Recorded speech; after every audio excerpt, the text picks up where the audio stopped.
form of life. Nastya is here for another live stream. Today's title is Meditation and Ritual in Tantra, Use of Objects and Images, and also using defocus as the tool for solving problems, for finding solutions. So this is our declared title today, declared topic, and we also will be freestyling depending on what our live chat will be communicating to us. I'm going to wait for the audience to gather, such that we can begin the interactive part. But for the introduction, why did I pick these things? Because meditation is actually something that,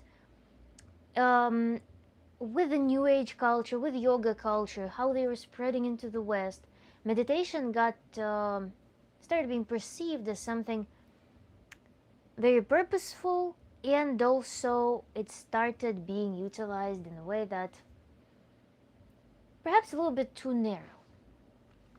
In fact, meditation can be used for literally anything. We can enter meditation and we can make food as we're meditating. We can make a meditative food preparation. We can sit down, for example, something happened in our life and we can create space. We can organize a meditation or a ritual, and in this space we can actually focus on the problem. Because the difference that it makes, for example, entering meditation, entering the ritualistic space, as opposed to just thinking about something, is when we can actually enter the experience of this issue, of whatever question we have, and we can start solving it from within, with connection of all of our senses. And this, in essence, brings us to the topic of focus. On the one hand, meditation does allow us to focus on the issue, focus on the question more fully. But on the other hand, you would notice that in the title to this video, there is actually the word defocus, which is the opposite of that. And what is defocus in the tantric practice? Today I would like to discuss this as well. So when we immerse ourselves in a meditation, when we fully focus on something that we want to accomplish, something that we want to do, some intention, some question, some problem solving, whatever it is, some brainstorm, internal cleaning work, for example, we want to rewrite our thoughts, want to replace some concepts, or want to understand the origin of different behaviors and events in our life. This kind of creates the feeling that we're focusing on that. And it's very obvious how that can help us to solve problems. By the way, whoever is in the live right now, please drop in the chat if you can hear me well. So, defocus, what is that? A good analogy for that would be the simplistic one. Hello Kiva.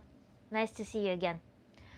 A very nice analogy for defocus, very simple one, would be as when we're painting, when we're drawing something, we take a step back to see, thank you, to see the full picture of what we're painting.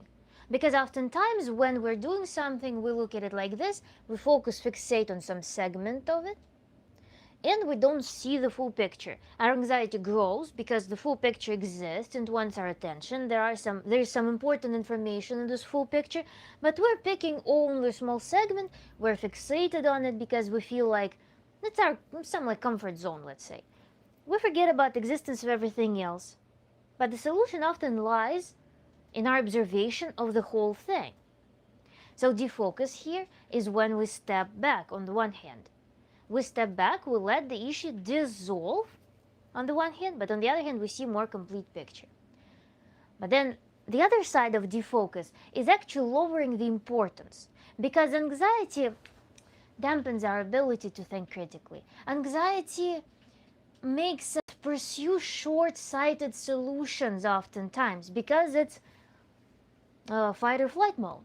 In fight or flight mode, we activate the systems that are very efficient at providing very short-term solutions just to get us out of the situation.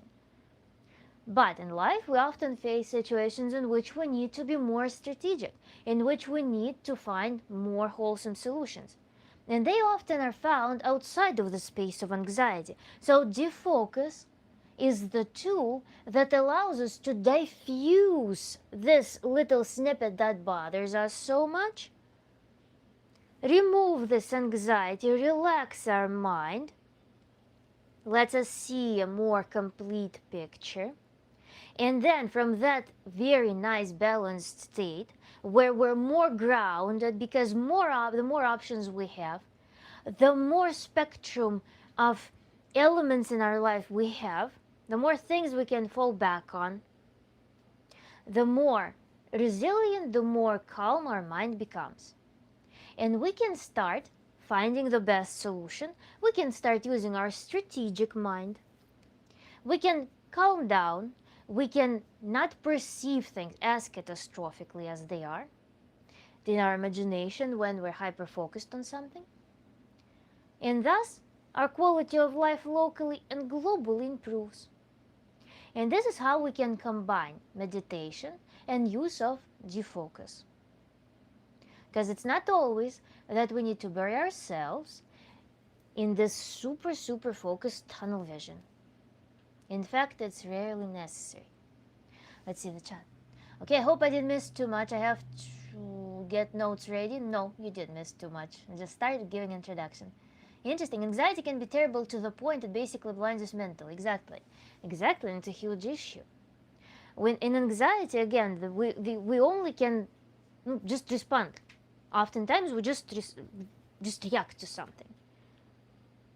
But we cannot actively, it actually drains so much energy that it cannot fire up our analytical thinking in that moment. And when we defocus, we don't prohibit ourselves anxiety. We just give brain more options. We just boot up, load up more cartoons in our mind to pick from. Okay, glad I didn't miss too much. Thank you, madam. I was thinking I was late. No. I started late today at 6. So today we're 1 hour later than usual, I think. It's all fine.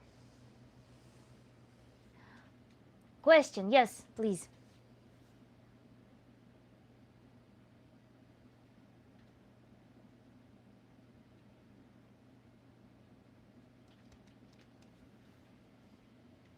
Is anxiety an excuse? Anxiety is, it can be, anything can be weaponized. Anything can be turned into an excuse, right? It depends on our intentions. It depends on our goals in life. It depends on our resources in life. Some people use anxiety. Some people use learned helplessness as the only, and manipulation. Remember in our previous stream, we're discussing lying, manipulations.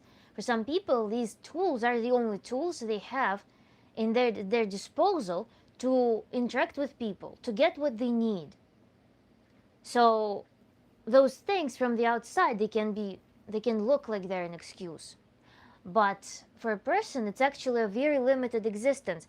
It's, in a sense, it's misery, so to speak, because these people, they don't have more tools, broader repertoire to solve problems, to interact with people, and that perpetuates their misery.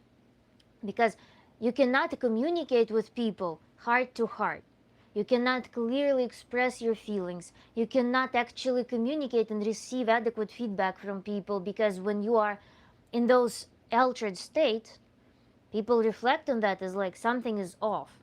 They start being defensive, or they start adapting to your reactions, because people generally like to avoid conflict, especially if they see that the person is at a very high boiling point right now, to the extent that the conflict seems to be almost inevitable. So people like to avoid responsibility, they like to avoid conflict, they like to avoid negative emotions unless they thrive off them. So that's why, yeah, it becomes two-sided issue. We tend to manipulate ourselves. I never thought of it that way. That's great. I'm writing that down. Thank you so much. So anxiety as an excuse is oftentimes used as an excuse because the person doesn't have other tools. And it's an excuse if a person acknowledges that, but doesn't want to work on that to build better communication skills. But then it is the responsibility of others, perhaps, to not follow that behavioral pattern. It's a difficult thing because a lot of people enter triangulations. They go into these relationships in which they try to save each other. And then it starts being this cycle of victimhood. You imagine like soccer ball. Soccer ball is being the title of victim. And people just kick it from court to court, from person to person. For example, today someone saved someone who could not directly communicate their desires and just played victim. So one person saved this victim. Then the next day, this person who was the savior will become the victim themselves, for example, because now they feel entitled for something, for that act of saving. Then there always will be some villain who will be attacking them. So that's how it usually works, and that's when victimhood becomes weaponized. That's when an ability to manage your negative emotions becomes weaponized. Question, yes?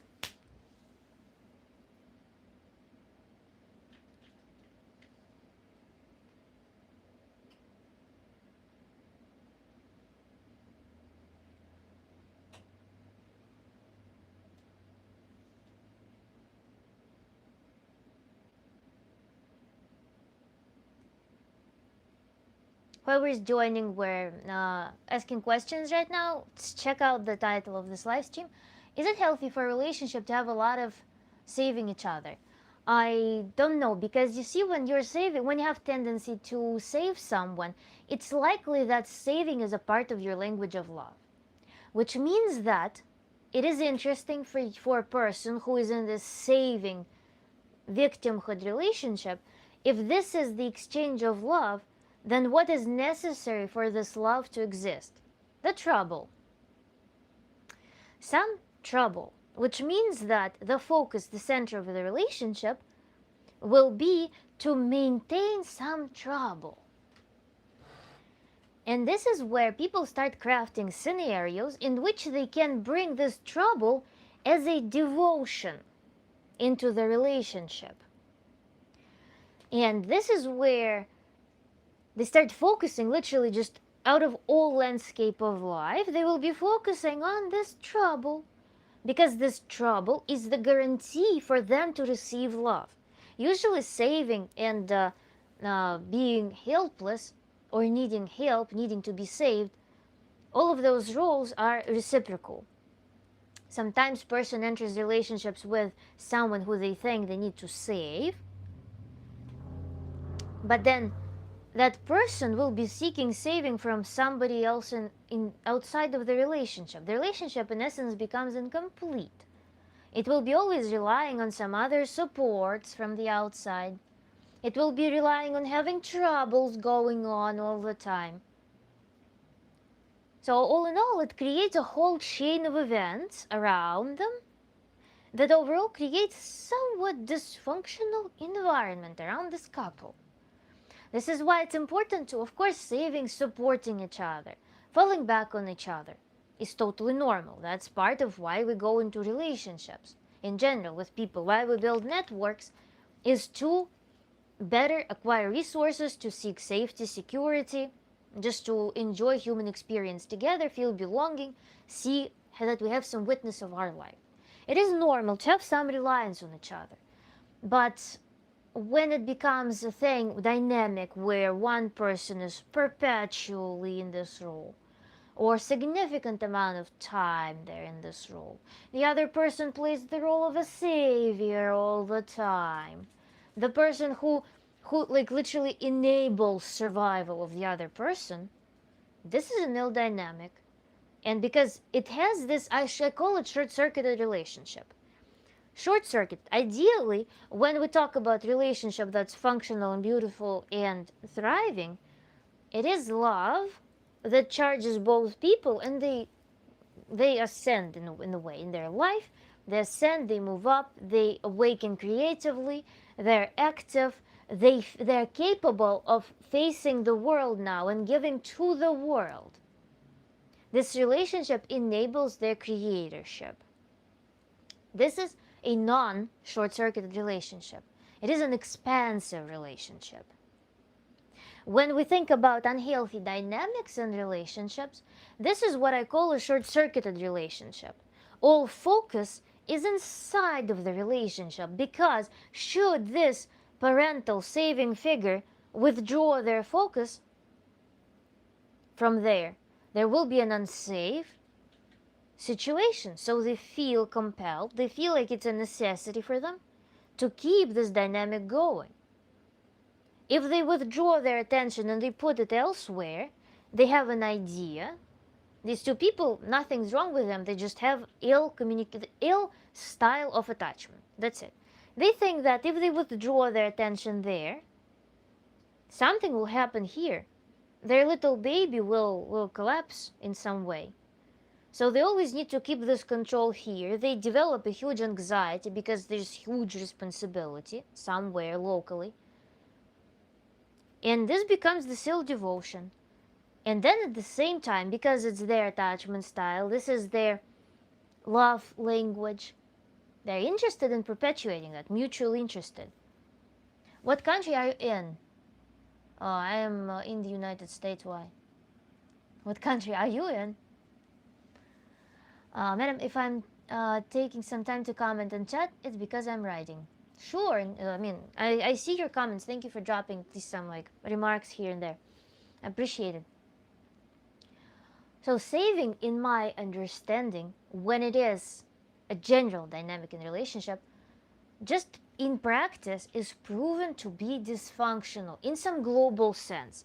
But people who are, for example, save relationship at all cost, for these people who think that relationship is the primary thing, not the quality of relationship, but the fact of relationship, they will find this dynamic to be very well working because it oftentimes results in very stable couples. Unhappy, but stable. Because those people, they are in such a strong, anxious attachment together, in very strong reliance. One person receives, let's look at the secondary benefits, the savior one. What does savior receive? For example, the savior has an ambition. Why it's dysfunctional, right? Why I'm talking about facing the world. Unhappy and stable. Yeah, exactly. A lot of people live like that. So this is our savior. What does this savior have? This savior has a lot of energy, a lot of ambition, a lot of narcissism. They have a lot of power. They have a lot of sense of responsibility. They want to make a change. They want to be seen. They want to be influential. They want to be mighty. So these things, when they are facing the world, all of these qualities, when this savior person brings those qualities into the world, what does it create? It creates a public figure.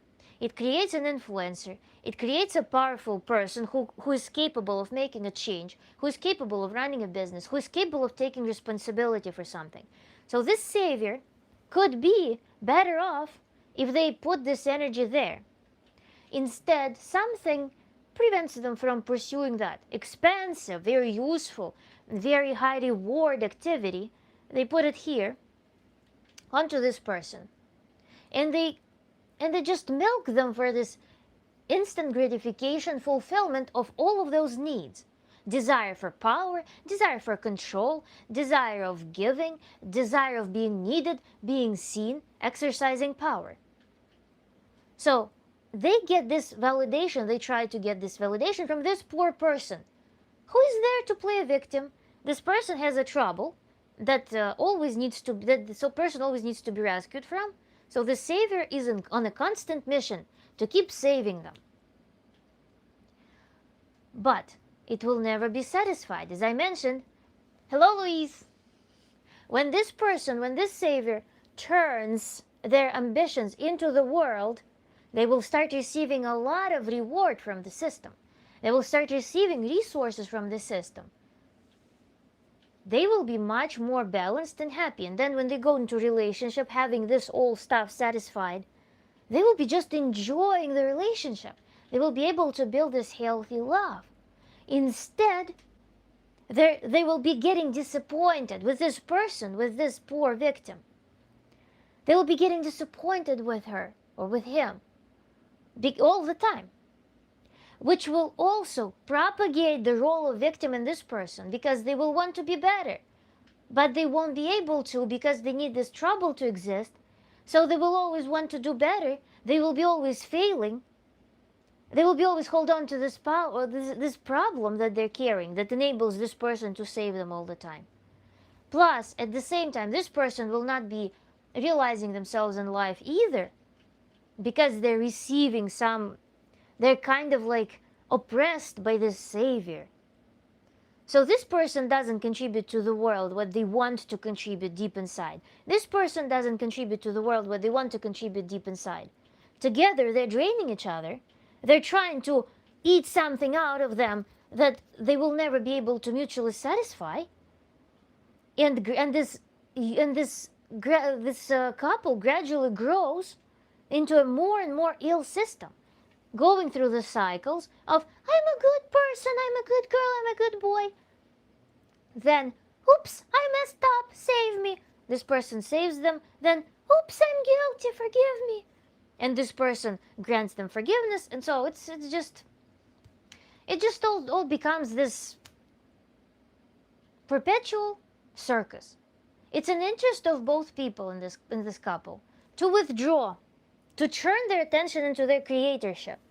This couple, codependent couples, when there is like trouble can be anything. It can be, oftentimes what we observe is that it's substances, for example, or trouble can be a very strong hierarchy. There could be, for example, troubled girl. It's one of the common scenarios. A troubled girl with a very questionable past, and some wealthy, some powerful man rescues her. This couple also will have similar dynamic, oftentimes, of this saving. Turn them to the world, find your core, start putting this attention. It's not that you prohibit yourself to be in this couple. You just take energy that you store in this short-circuited system, take part of it, and start churning it gradually into your creative potential. What is that you want to do? You want validation? Go online. There are so many tools. Go online, stand on your feet, show yourself to the world. Be seen. You want to be seen by someone? This person will not give you hundreds of thousands of eyes to look at you that you're craving if you have a big personality. This person will always be disappointing you in trying to achieve your ambitions through this person. Slowly go out. And this will magically dissolve the problem that glues this short-circuited system. It can be substance, it can be disease, it can be social inequality. The social inequality, the perceived social inequality, for example. Any hierarchical things, plus a trouble. This trouble only exists oftentimes because it has a function. Because it's there to glue the attachment together. Change your focus, move out, the trouble will be no longer functional. It will lose its place in your life. And moreover, you will find the most blissful form of relationships through that. The relationships when you are a whole person and your partner is a whole person. And I'm not just bullshitting this from some textbook. When I went through that, I realized how amazing and phenomenal it is. When you have your life, your partner has their life, you have your energy that you're bringing, you don't need to parasite, you don't need to suck energy from anyone. Your emotions, your troubles, you can solve them on your own. You're very empowered. You don't have this ill dependence on your partner for your emotional hygiene, for your validation, or anything alike. And you give each other space, and this is where love is born, instead of ill short-circuited attachment. Let me see the chat. Your insight is very helpful. Question.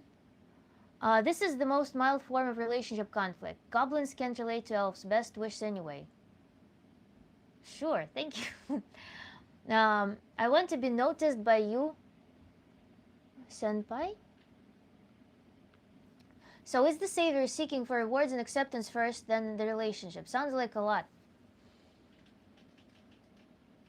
I think that's this deep secondary thing. Yes, that's underneath them seeking relationship. Because when there is such a, like, out of what intent would you be investing a ton of effort into saving someone? I believe that everything we do comes from ego, even if it's the most altruistic thing. Even the most altruistic thing is done from our ego. Because oftentimes it feels better to help someone, to save someone, than to not save someone and then live with that. So a lot of times even acts of kindness are coming from the fact that we're scared to appear bad. We feel like we're unable to live with the feeling that we're a bad person, as opposed to just genuinely giving someone kindness. Because sometimes kindness is expressed as hard love. Kindness is expressed as building the structure for good things to thrive and grow on their own. But when we're trying to inflict the immediate benevolent change, what happens? We want to be the author. We want to appropriate the authorship of a positive change. We cannot create the system and see something good to grow. I want to twist it all into goodness. I want to be the author. I want to make it happen. I will claim authorship for everything good that I've done. And at the same time, no one will be able to tell me anything how bad of a person I am, that I didn't do something, that I didn't save someone. How amazing. So there are those motives that come from our, again, as I started with that, or earlier I mentioned that people are scared of conflict. People don't like conflict. People don't like responsibility. People don't like playing a bad guy. People like to be convenient, and then when their convenience starts, that's the inheritance of victim role. When inconvenience turns into them feeling that their boundaries are pushed too much in, that's when they become a villain. And everybody's like, whoa, whoa, whoa, whoa. Okay, thank you for your answer. Ego definitely plays a big part. That's a good way to put it. I've never been one to be proud of my achievements due to a poor self-image. Pride of achievements, I feel like a good word would be not pride but comfort. Claiming achievements is important because it's something that can give you a clear perspective. A lot of times people minimize their achievements. They try to downplay them, not to take responsibility for them. For example, you know those people who become infinite, they're those eternal students, for example. They go and they're like, yes, I got this PhD in this discipline, I got masters in this discipline, I did this course in this discipline. I'm still not qualified to work. I still need to study more. What this is the epitome of people not claiming their achievements because underneath there is a motive that I don't want to take responsibility for making a change in the world. I don't. I'm scared. I will rather go and sublimate it elsewhere where it does not belong. So that's where everything gets screwed up. Because things should, I think, a good mastery, a good thing, and where tantric work can help, is when you neutralize everything. Remember our principle, Luis, you were here in the previous streams. What Tantra does. Tantra takes vertical hierarchies of things, different. It can be anything. It can be your self-image, your achievements, some archetypes that you possess, your roles, your ID concepts about yourself. Everything can be from hierarchies of bad, neutral, and good. Everything can be neutralized into tools. I have a toolbox. I'm neutral about my achievements. They're just given. They happened. I have this tool. I have a diploma that I am qualified to work this job. Why not? I use this diploma to try something because I want to make higher salary or I want to contribute to this project. It's interesting for me. Then instead of having this like being appealed to some role of yours, but then at the same time disgusted by it, what if I neutralize it? What if I just acknowledge that I have this role? For example, in intimacy, there are people sometimes want to experience something, try something, but they're like, I'm myself scared of that kind of fool. And functionalize it, just remove the emotion associated with it and make it your tool. And have fun with that. And best part is that the first time you try those new tools, the first time you remove this hierarchy and try to set up this, you agree with yourself this, okay, I'm just neutrally going to execute using this tool. I don't think there's a glass. Glass is my tool. I don't think when I grab the glass and I drink out of it. If I start thinking about some concepts associated with this glass, It will take me so much more energy and time and effort to drink out of this glass. That's why we neutralize it. We agree that, yes, we inhale this thought, we inhale this concept, make a decision. For example, I'm going to try a new behavior. I'm going to act as if I accepted my achievement, as if I am a specialist in this field. You inhale it and you do the action from that role. Inhalation, what will inhalation do? When you focus on inhalation, in general, it's a very cool tool. Every thought can be inhaled. For example, you're standing there, somebody starts saying something that's sensitive to you, unpleasant to hear. What you do, you start breathing deeply, you inhale their thoughts. Inhalation, as opposed to swallowing, as opposed to getting them inside of your system, inhalation is a very fluid process, very light process. It will just get those things right through you, released. And by breathing, you also will not be activating stress response in your body that will lock the stress inside of your body. So you inhale this thought, you neutralize yourself, and just taking an action. You exercise it once, you will see immediate reward. If, for example, some like easy thing, you are accustomed to talking to men as a girl, you're accustomed to talking to men like a tomboy. Like, bro, yo, yo. And then you realize at some point that guys don't treat you like a woman. But you, for example, would want to be treated like a woman. But you feel so disgusted with all of those catty women who behave like ha ha ha, who make men wanting to chase them, who make men attracted to them. Try it once, inhale this idea. Try it once, try this behavior once. That you know will bring you the result when you will receive, for example, attention from the man. Try it once without any concept and see the result. Immediate reward will follow. Your brain will lock this behavior in as favorable, and you go through all of the things. Remember, we were talking about archetypes. Remember, we're talking about the roles, especially in the video 13 Steps of Tantra. I described this principle in detail.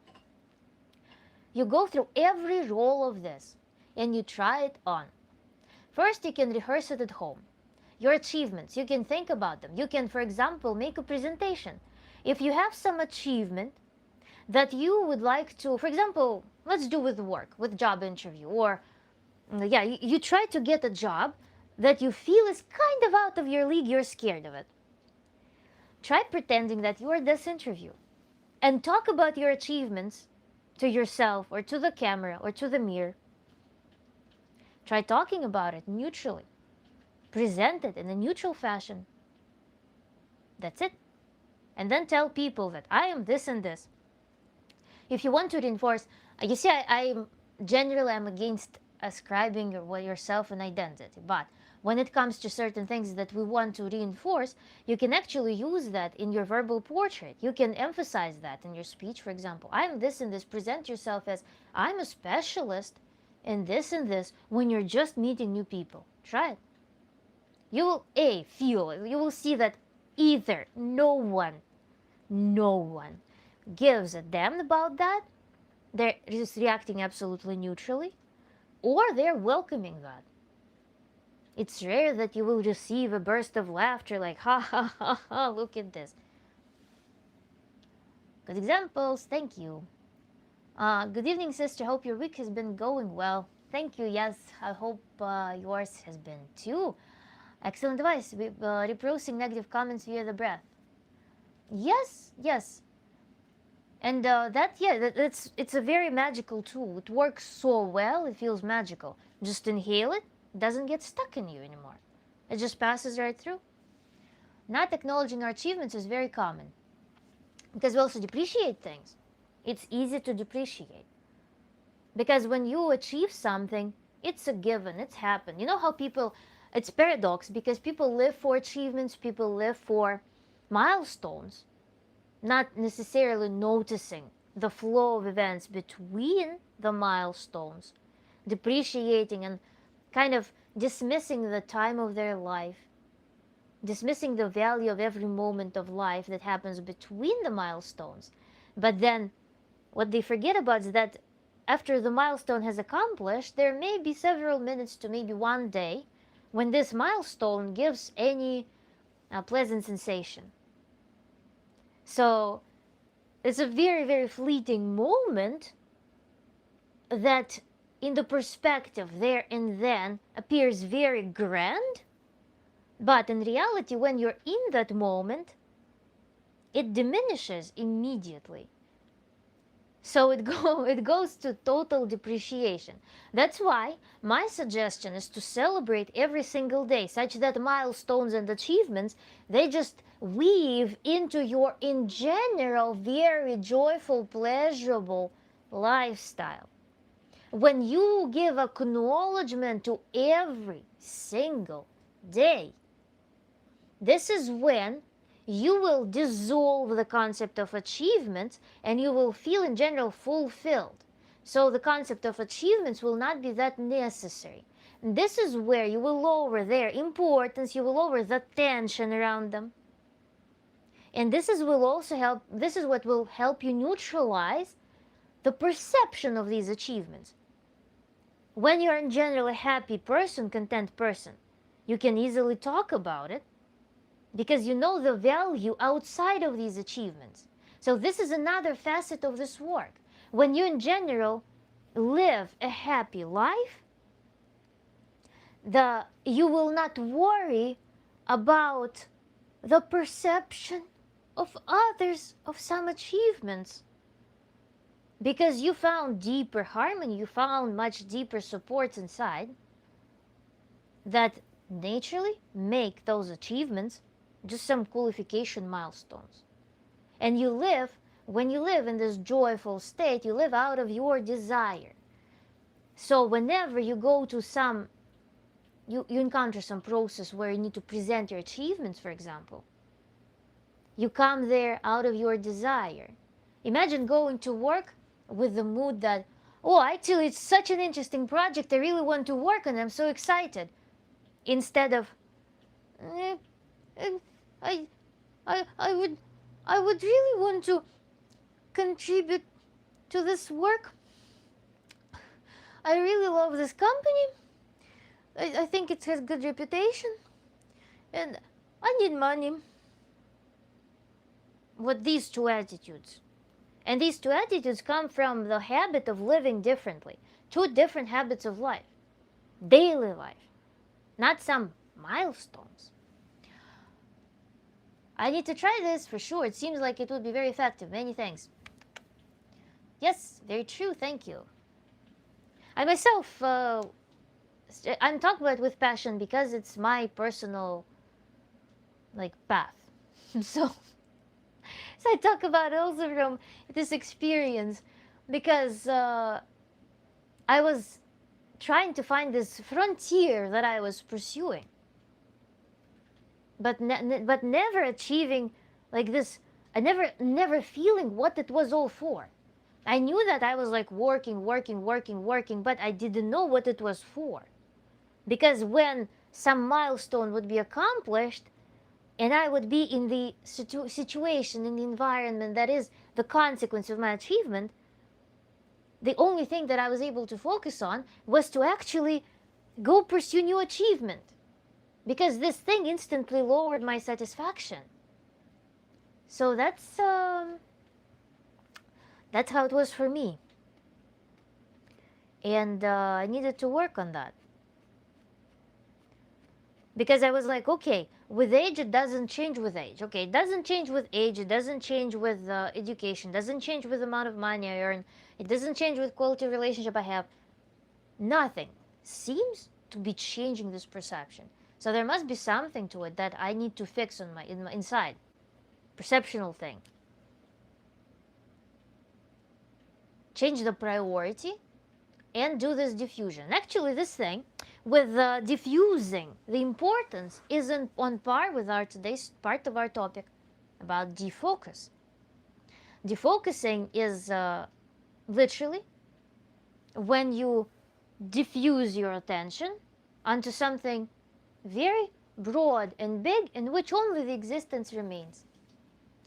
It's kind of pushing your brain to the limit of perception of the whole entire existence, past which you cannot comprehend things very effectively, very efficiently.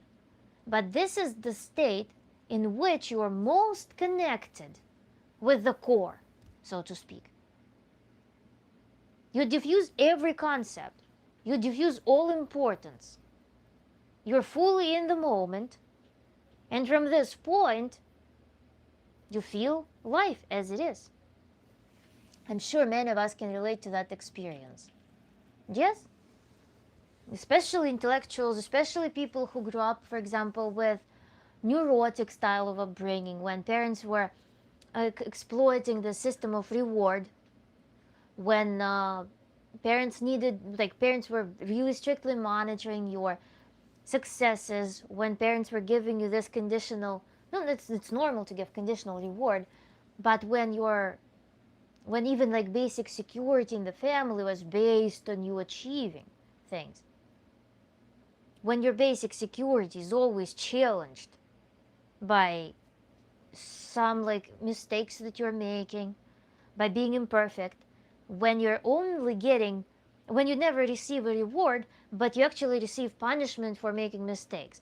This is what breeds this attitude, in which you equate yourself to your achievements, but it never feels like your achievements are ever enough, and you're living in this hierarchy that you need to just accumulate more and more achievements to perhaps be permitted to live your life, to make this inhalation, to feel life, to just enjoy things, and it never leads you anywhere. So this is how it's built, I think. So when you change the system, change your focus, change your concept about it completely, it leads to different life. And a lot of people will be scared, by the way. For example, you grew up as this neurotic person who is very driven by achievements because your parents, for example, taught you that I'm not going to love you if you're not achieving and hyperachieving. For example, you're driven by that. You're accustomed to be driven by that. A lot of people will be afraid that if they change something, they will stop being able to perform in life, that they will lose their motivation to do things. That's one of the big fears, on par with the fear of losing innocence in experiencing emotions if you become too aware, if you practice self-awareness too much. Perception is tough. We experience everything through a lens, and it can be hard to know if what we really want is a flat piece of glass or a pair of bifocals, if you get my meaning.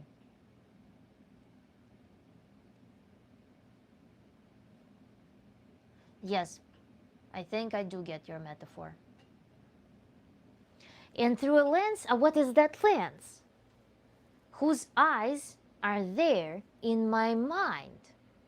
There is a practice that I did with my client, which was the practice of removing the eyes of the others from your perception apparatus. When you can envision, for example, a room, you just induce a space in your mind. And you start inviting their people, some influential people in your life, and you start seeing how your perception changes.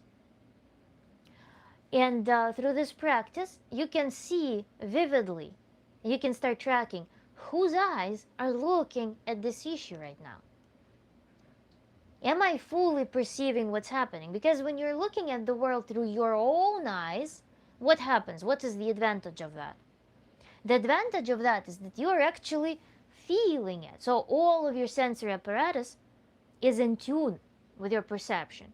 When you're looking at something through somebody else's eyes, you first feel that you cannot control it. You start feeling fearful, and you start getting detached from your intuition, from your perception. It's kind of cracking your wholeness. It's cracking your wholeness.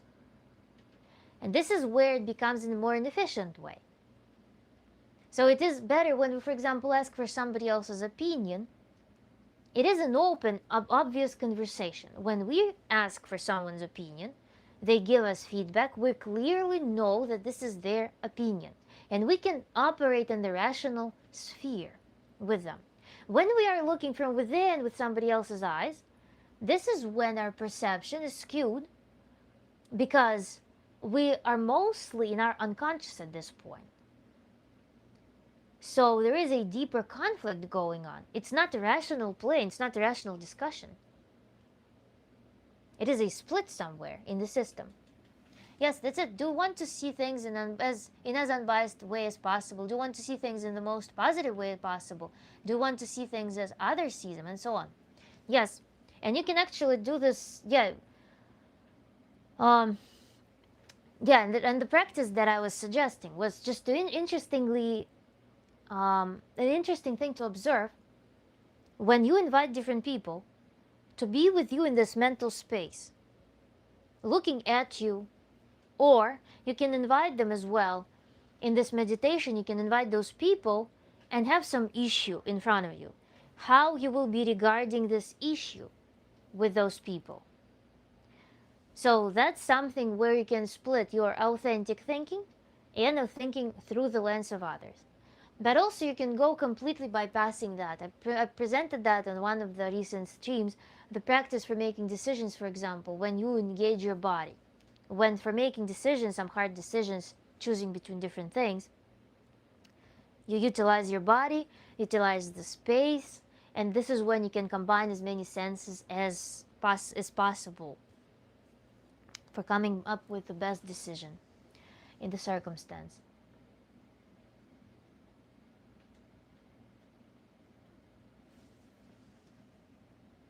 So it's a psychological technique, writing that down.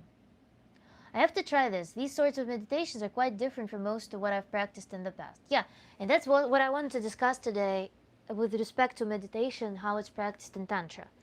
Meditation sometimes is what? We sit down in the lotus pose, or we're relaxed in bed and we do this thing with our fingers, rest them on our knees, and our back is straight and we're meditating.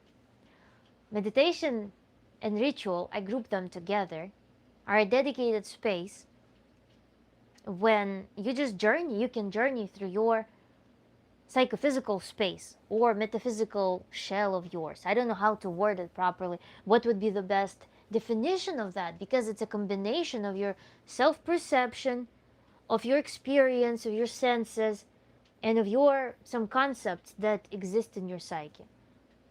So meditation can be your journeying through those things. When you will start seeing issues, for example, not like, um, for example, I have this relationship thing going on that bugs me. You don't just imagine it as like relationship. You imagine it as an object in your imagination, or some phenomenon, or some feeling. You can induce it in any forms, because our psyche works with images. Our senses are all dialed in to interact with imagery. So in your journeying, you can induce it as an imagery. You can ascribe a symbol to some experience that you want to fix, some experience that you want to better. And then in this meditation, in this devoted, dedicated space where you are journeying through your psyche, you can have physical reaction responses. For example, my meditation that I did, the ritual, I do it from time to time. It takes probably a couple of hours.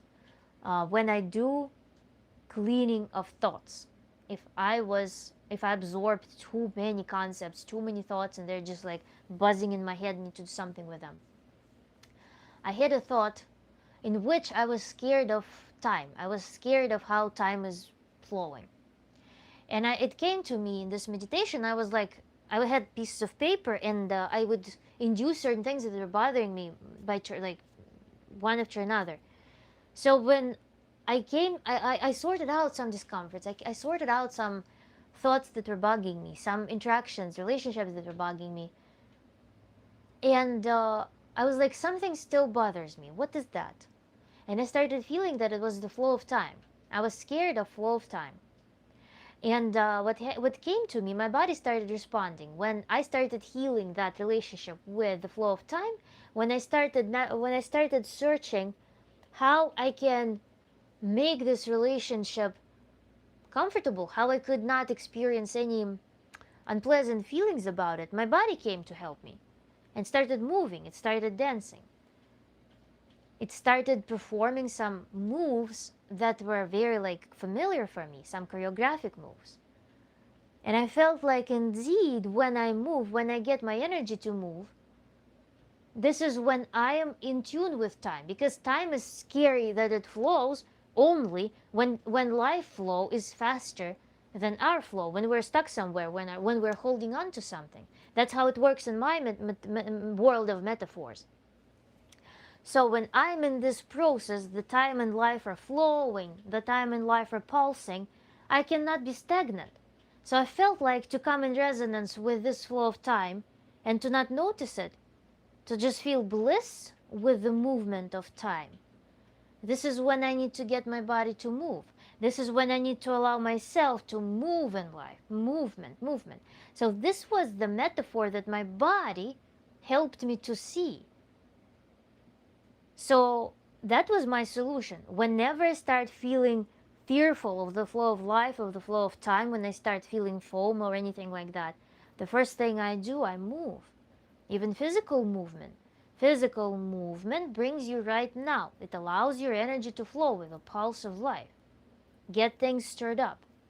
Then also, it then translates into creative flow. Creative flow. I go, for example, I want to develop my project. I go, I perform some actions. And I know that there's very unpleasant. I faced that fear of time.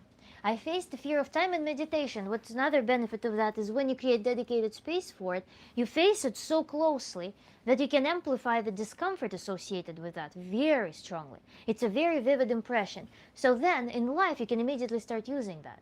So that fear of time, it came to me in meditation. I enforced it. I studied it. I knew the exact thing that it was representing and how it felt. And now, when I go in my normal daily life, when I start feeling those familiar emotions, I reinforce it. I pick that thing from my meditation and I take an action that I learned in the meditation. Right now, which movement is it going to be? Is it physical movement that's missing? I'm like listening to my body. Is it going to be physical movement that I'm craving? Or is it going to be creative movement that I'm craving? What is that? So this is how it works. From these meditations, you immediately can pick out impressions, tools to use in daily life. That's how tantric meditation works. It's not something where you find the resort. It's not something where you necessarily find relaxation. No, this is the space. Tantric meditation and tantric ritual are the space in which you get to face what bothers you, but you can't in daily life. There's too much noise to feel it and see it.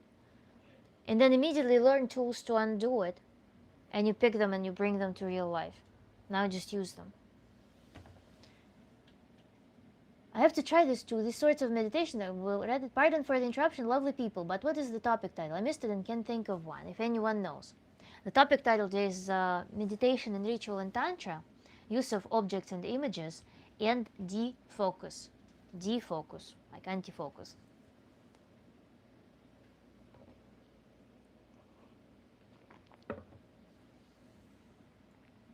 By the way, is it not displaying anywhere? I don't know. On my interface, I only see some numbers like count, people count, like count, time, and different controls, and myself and chat. It also will be in the recording.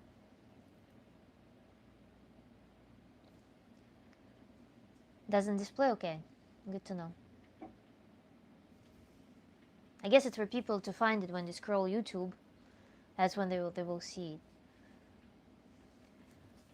So, meditation and ritual. Rituals are a very funny word because it's usually associated with either some secret societies or some archaic societies and their interaction with nature and so on. I'm still with you, sister. This is fascinating stuff. I'm trying to absorb these ideas, so don't forget them. Yeah, the recording also will be available. Thank you so much. Rituals and are commonly associated with all sorts of weird phenomena. One of the rituals that is very fascinating, that's practiced in certain communities, is theatrical play, role playing. And that's also something that we do in Tantra effectively. When you go into the roles and you ascribe them some ambiance, costume, music, different objects, associations, you weigh them down. Weighing down means that you have something ethereal, something that's very hard to uh, embrace. By weighing down, I mean that we take some abstract concept and we give it some image, we give it an object, we give it a melody, we give it a movie perhaps, we give it something that is related to the normal material world. Through that, this idea, this ethereal thing, weighs down, and our brain can start working with it. This is what I say. This is what I mean by when I say weighing down some concept. So the ritual is literally doing just anything in a dedicated place, with a dedication in your mind, with intention. This is what turns just a simple act into a ritual. That's it. It is special space, some ambiance, environment. It is an intention. And some let's say state of mind, some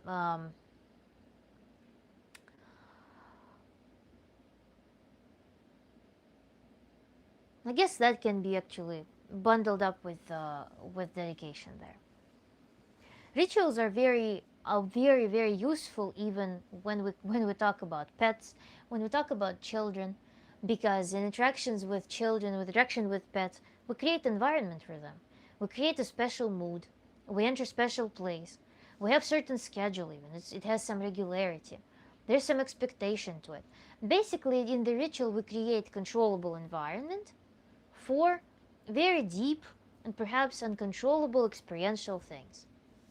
Now, this is the usefulness of the ritual. And the simplest ritual setup that anyone can use, that's something that's very underappreciated perhaps, is the use of the timer.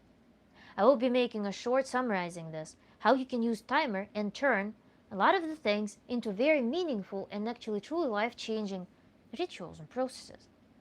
You can start designing rituals right now. You take your timer, you set some comfortable time.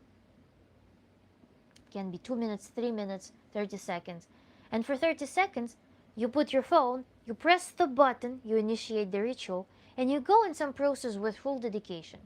And your brain will be working in a very nice fashion, leaning towards experiential side, because you outsource the controls to this timer.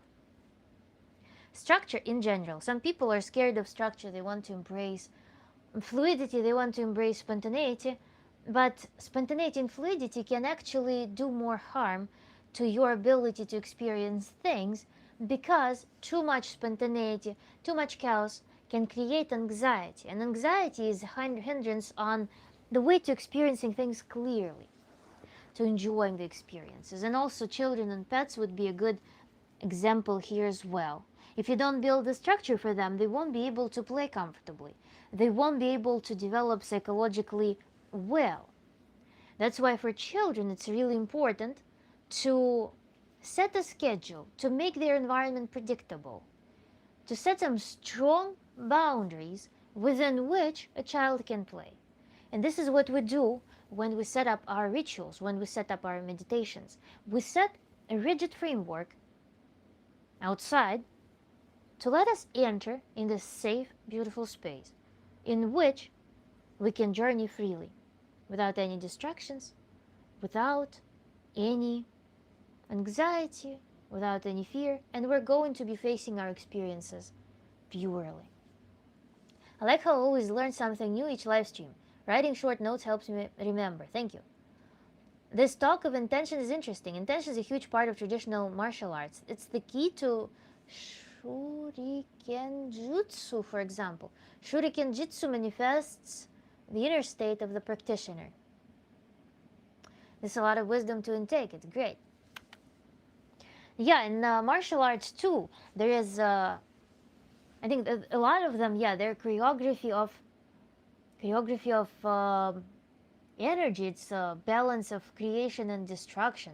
It's controlled destruction in essence, as I imagine it. And yeah, it's all performed in this controllable environment. When we talk about some street fight, some like uncontrollable street fight, when there's very animalistic thing happens, it's a different thing from martial arts. That's why they're called arts. But this is the exploration of our destructive part in a very curated fashion. So this may be, yes, a good illustration of that, of this principle, of how it is, how important it is to create the boundaries, discipline, where things can happen inside of them. So it's a great example, yeah.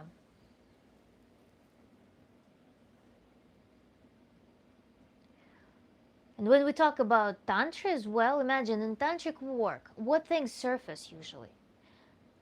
Very deep intimate trauma surfaces. Very deep conflict. Certain insights about yourself. Something dirty that you were trying to hide under the rug somewhere. All of these things surface. New behavioral patterns surface. That's why we create this controllable environment in which we start exercising that.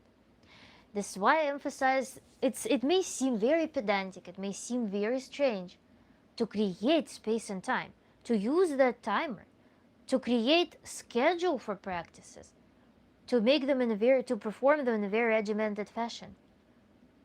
But this is how people heal. People heal in a very regimented fashion oftentimes. When you try to embrace chaos, when you try to remove all structure from your life, it's going to literally be, if you observe actually, the property of our mind is always to create structures. Human feels an immense satisfaction from building something.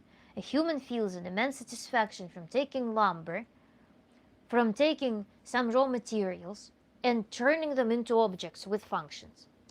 This is a very deep property of our mind.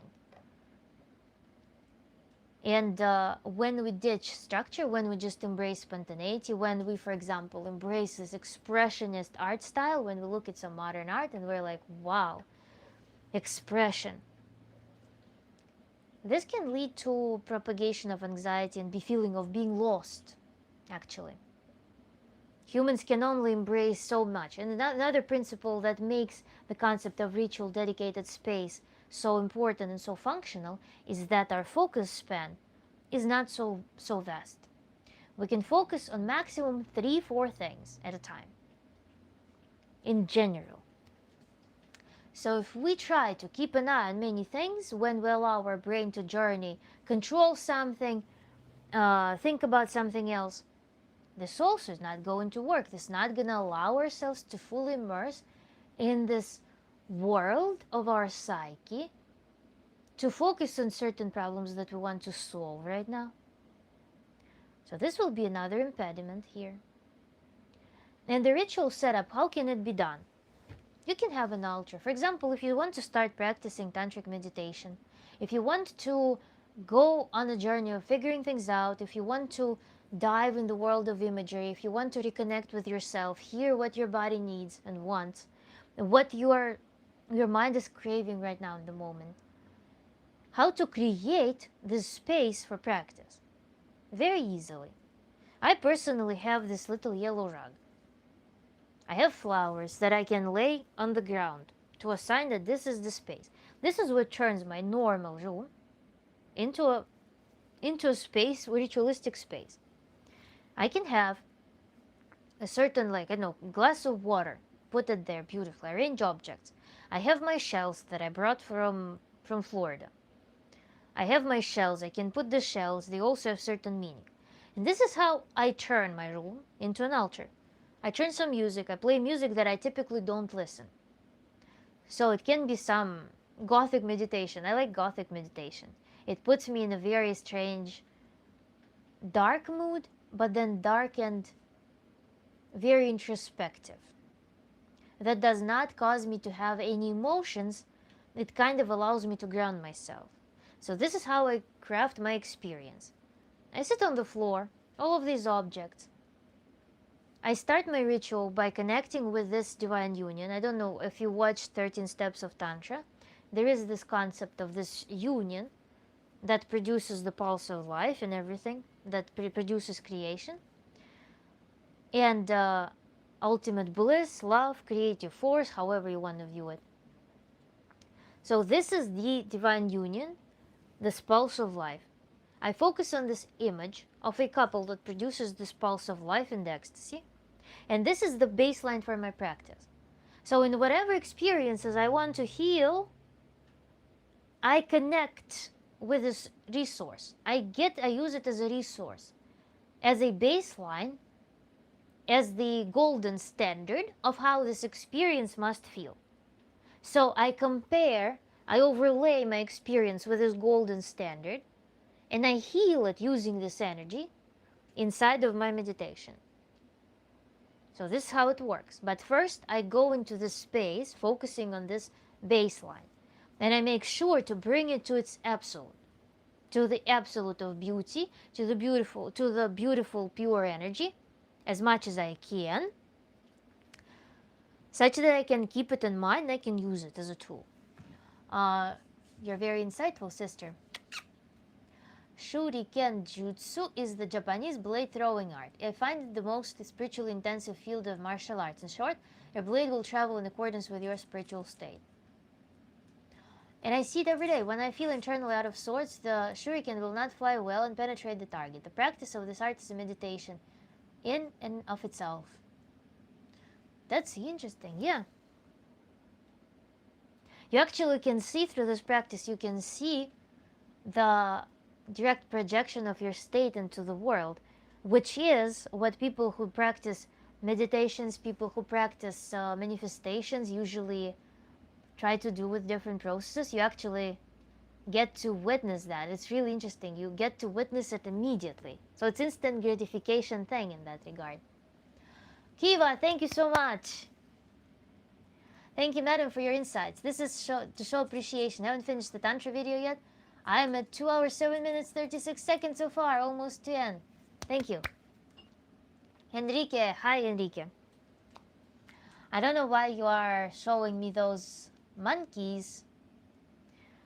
Exactly, that's right. No need to thank. But I still will. I like thanking for everything. Gratitude, is this practice also that's very used in a lot of teachings. And it's the opposite of, for example, complaining. And I came to conclusion that complaining is in essence scaring blessings. I came to a realization of that. And gratitude is like the opposite of that. It's bringing blessings, I think. It's super pleasant. I'm really grateful.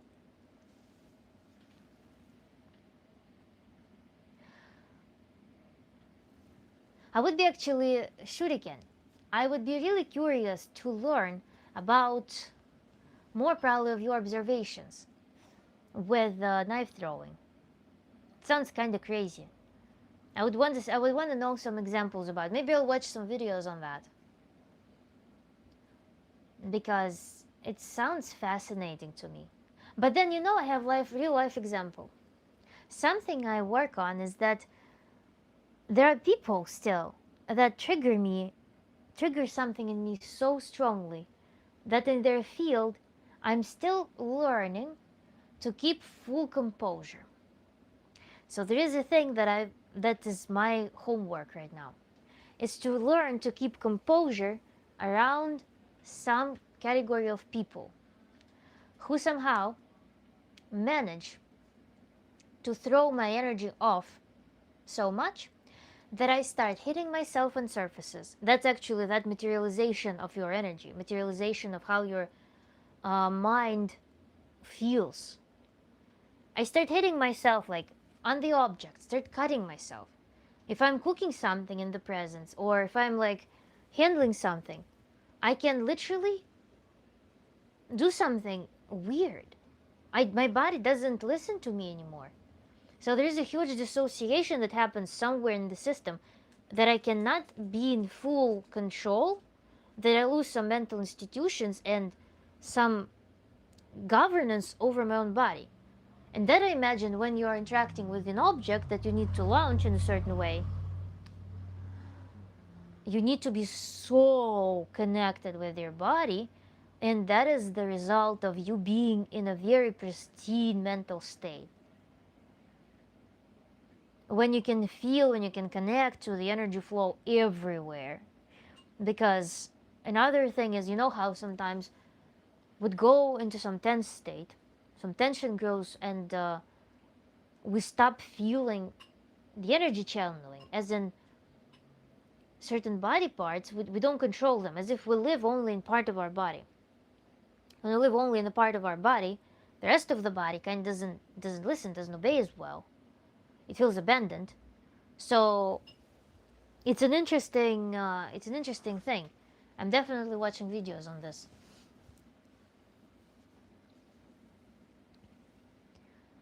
And you inspired me to think about this process of my internal work, to not be affected, to keep, not, I want to reframe it, the issue is that I tend to get affected by a very specific category of people, to the extent that I stop being able to control my body. I start feeling a lot of anxiety physically. With this issue, to resolve it, I will be using your insights to approach this work, from to use that thing as a golden standard of what I want to achieve.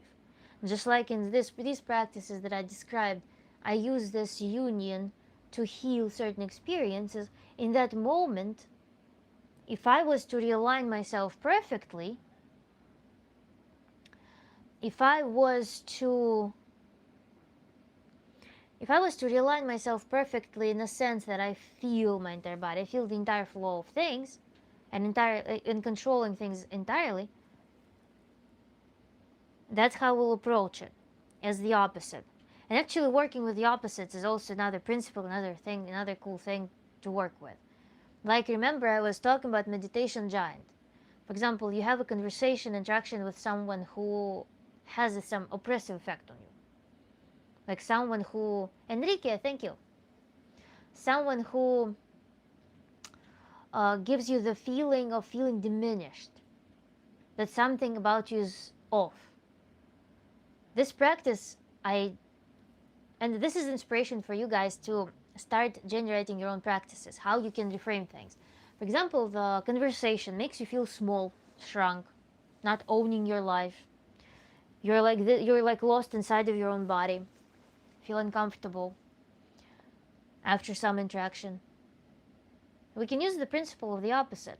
If you feel, for example, as this shrunk creature, very small, what is the opposite of that? It's the giant. It's something very grandiose. It's something very big. And you can work with your body and your metaphysical space to design a practice that would make you feel big again.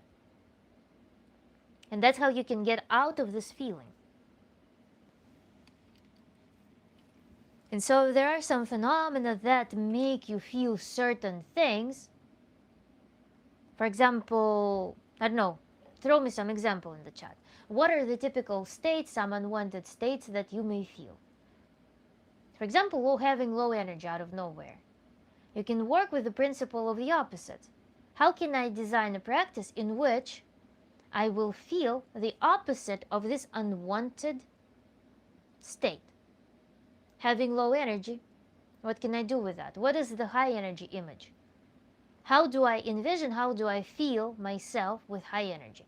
Because a lot of times, by the way, my observation in life has always been this, that you can sit on the couch and feel like you have very low energy. But then, for example, you need to do something. You start, let's say, doing dishes. You start doing dishes and then you become unstoppable all of a sudden. Where did this energy come from? The answer is that it always was there. It was just not allowed to circulate. It was not allowed to move. And this sentiment means that it's not always that we feel like we have low energy or fatigue because it's an actual tiredness or fatigue. Sometimes it's just us preventing this energy from movement. So it's always worth a try when there's low energy state. It's always worth a try to increase this energy. Find the source of energy inside. So this is to that example. That, for example, feel fatigue. but you want to feel energetic. So everything's fine with you. Nothing's off. You just feel kind of lazy. So to find that high energy state, you can design an image that comes to your mind, personal mind, something very organic for your psyche, and tap into it. Design some breathing, movement, object meditation, anything that works for you, anything that was organic for you to do, and generate this desired state. My last message got deleted, sister, and I think it reappeared. If you're interested in shuriken jutsu, there is not much material here, which will serve as a good example, but you might take a gander at the shuriken jutsu stuff I put up, in the short forms mostly. Okay, thank you. Good to know. Speak no evil, see no evil, hear no evil. No evil is... Do we have an objective, by the way, definition of the evil?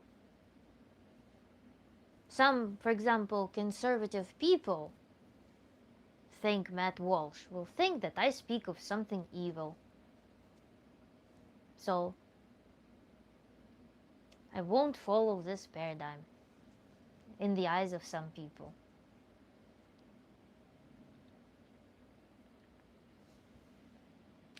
But yeah, guys, I want to empower you to start generating your own practices. Because a lot of the things, indeed, they exist in our imagination, in our mental space. And I was surprised when I started working on these things. I was surprised how much is actually, in fact, even though a lot of the skeptics will be trying to say the opposite, but it all boils down that a lot of the things are indeed the product of our mind. And you can live you can experience paradise right now. You can experience absolute misery, depending on your choices. Largely depending on your choices. It's not just some external things. It's not something that's forced upon you. A lot of the times, it is the choice, what you want to experience. And finding ways to experience that is rather instrumental, very possible. Depends on your desire to do it. Evil, good things generally aren't that simple, huh? Indeed. A lot of subjective things. I don't know, it's... I don't know, I'm like kind of resistant to tell the story. I don't know. Probably a little bit down the road, I'll tell the story. That's a very great illustration of that. But I would reframe it as there is never emptiness.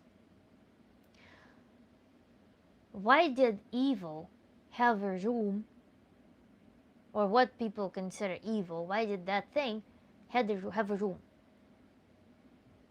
Why does it have space? What's its function? And also, a lot of the things in life, you see, we're talking about this like mind, perception, and stuff. But a lot of the things still boil down to acquisition of resources. So a lot of the things are limited by natural resources, absolutely natural, crude laws. And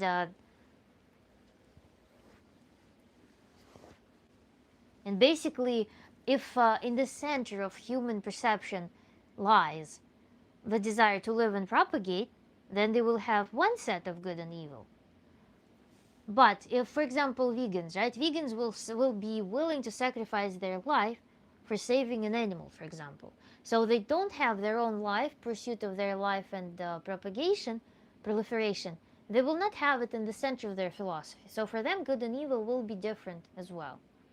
So it really depends of what's the basis, what the origin of your coordinate system is, what it constitutes. My grandmother, who was a very wise woman, used to say something similar. She'd say that we make the choice to live in heaven or hell, even while we're still alive. And I think there is truth to that. Yeah, my great-grandma also she was preaching love to me. Every time she would call, she would be, first of all, she was an incredibly happy woman. She was an atheist. She lived most of her life in socialistic USSR. Lived in nature, with friends, being a teacher. And she was always calling me for birthdays, for every holiday, with very happy face, with very happy voice. She would be saying, "I wish you love. Love is the main thing. If you have love, you will have happiness, you will have health, you'll have everything in life. So I wish you love. And that was her thing. She lived for love, she had it in the origin, that was her coordinate system. Just happy her entire life, happy, healthy her entire life. It was amazing, amazing life. She lived in heaven. She created it because she was love forward. And Tantra makes you joy forward, love forward if you wish too. It's this paradigm, it's this choice. And then you start treating it as business plan. How to design this environment, how to feel it. Becomes doable. Just as if a person, for example, it all boils down to whether you feel like you're an object or subject of life. If you live your life, then you have a choice what you want to design out of it. Because if you are just life happens to you, then it's effectively victimhood state. Life happens to you, whatever happens, you just react. If you become a subject of life who does live life, you can make a choice, you can write your own law, how you want your life to be. What overall color of life you're going to have. And then everything just becomes additions to your beautiful landscape. But the landscape will still be the planet that you will be living on, will still be fueled by the fuel of your core idea. I need to go over these notes later and do some self-reflection. Yes, thank you.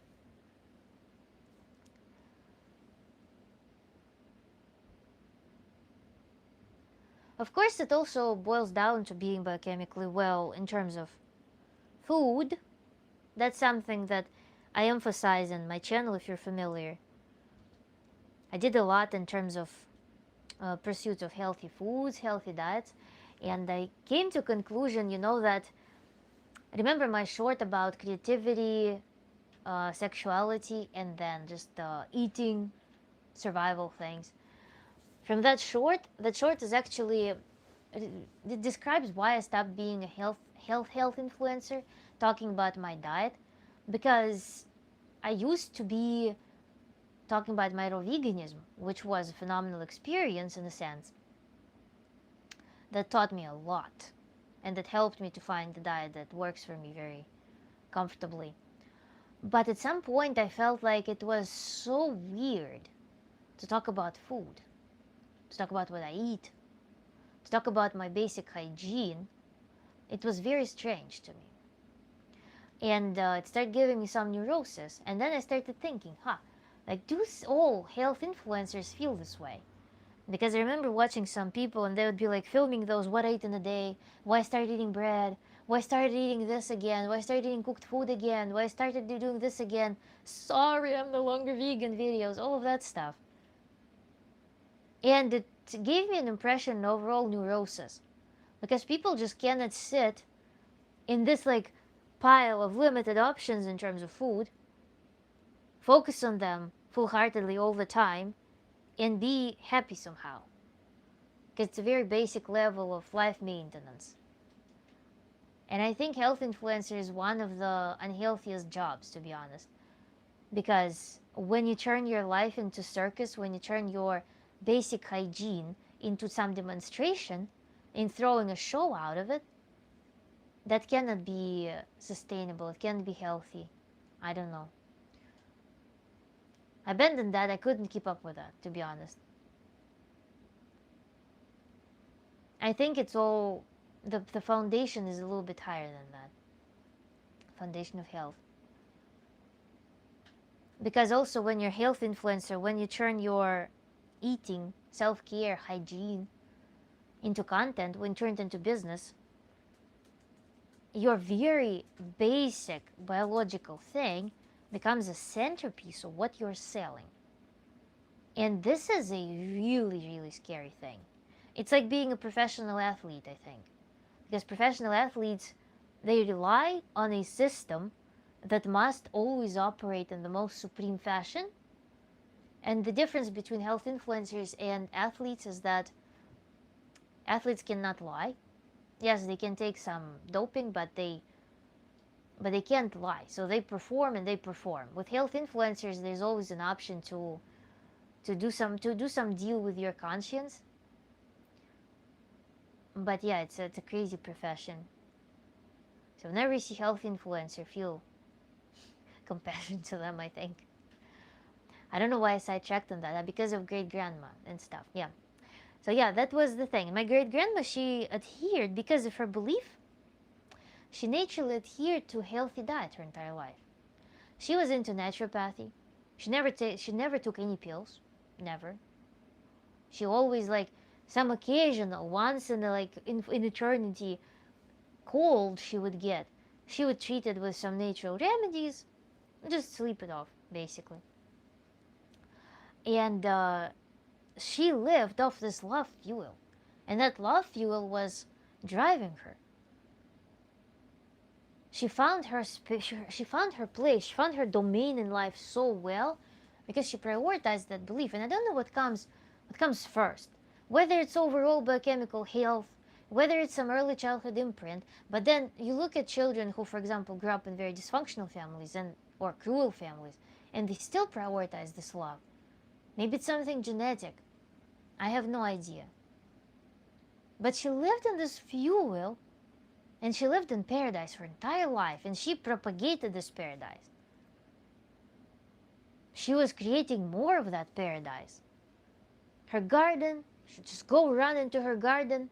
She'd go like walk in the mountains, swim in the. We had those where she lived. She lived in the Kafkas Mountains in South Russia, and she had near her home there was a park, and in that park they had two swimming pools that received water filtered from the mountain river that was flowing right by those swimming pools. Natural swimming pools. She would go swim in them every day, every morning at 5 a.m. She would walk in the mountains for an hour or more. Then she would have breakfast, some light food, and then she would go to the garden, work in the garden, come home around like 3, 4 p.m., 5, make herself lunch, sit watch some soap operas, which also she was treating them with so much sensuality, sensual involvement, which was super cool to watch. She would put face masks, she would do like some facials, some natural things. She would do hairstyle and stuff, and she would sit watch her TV shows and stuff. Then she would have some light dinner and go to sleep. Wake up early.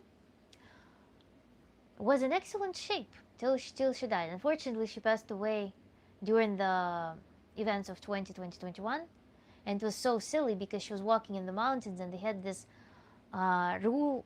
Policemen basically were raiding the park, and she got so scared because policemen stopped her, yelled at her, asked her for her documents, inquiring why she's walking when there was some quarantine, I guess, going on or something. So they asked her why she was walking. She got scared and she stopped going out for a month, and that literally put an end to her life. That's how it was. Grandmothers are awesome all over. Yours in Soviet Russia, mine in the American South, they both know how to materialize happiness. Exactly. Good way to put it, actually. Seemingly from nowhere sometimes. These stories are not only nice to listen to, but gives me a break from writing. Nice.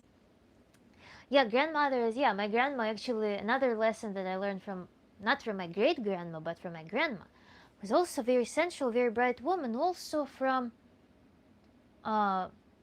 very crazy early life experiences.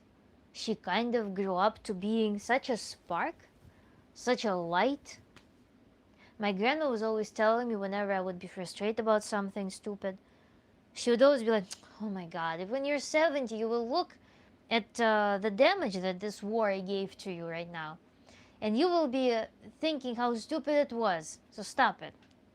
Because she was always saying that everything comes from our nerves, everything comes from stress, every physical manifestation of things. So she was really upset at me for being frustrated about things. 6 full pages, front and back of notes. Thank you, lovely people. So yeah, grandmas, yeah, they give this unique perspective. And again, it even doesn't correlate with conventionally easy life oftentimes.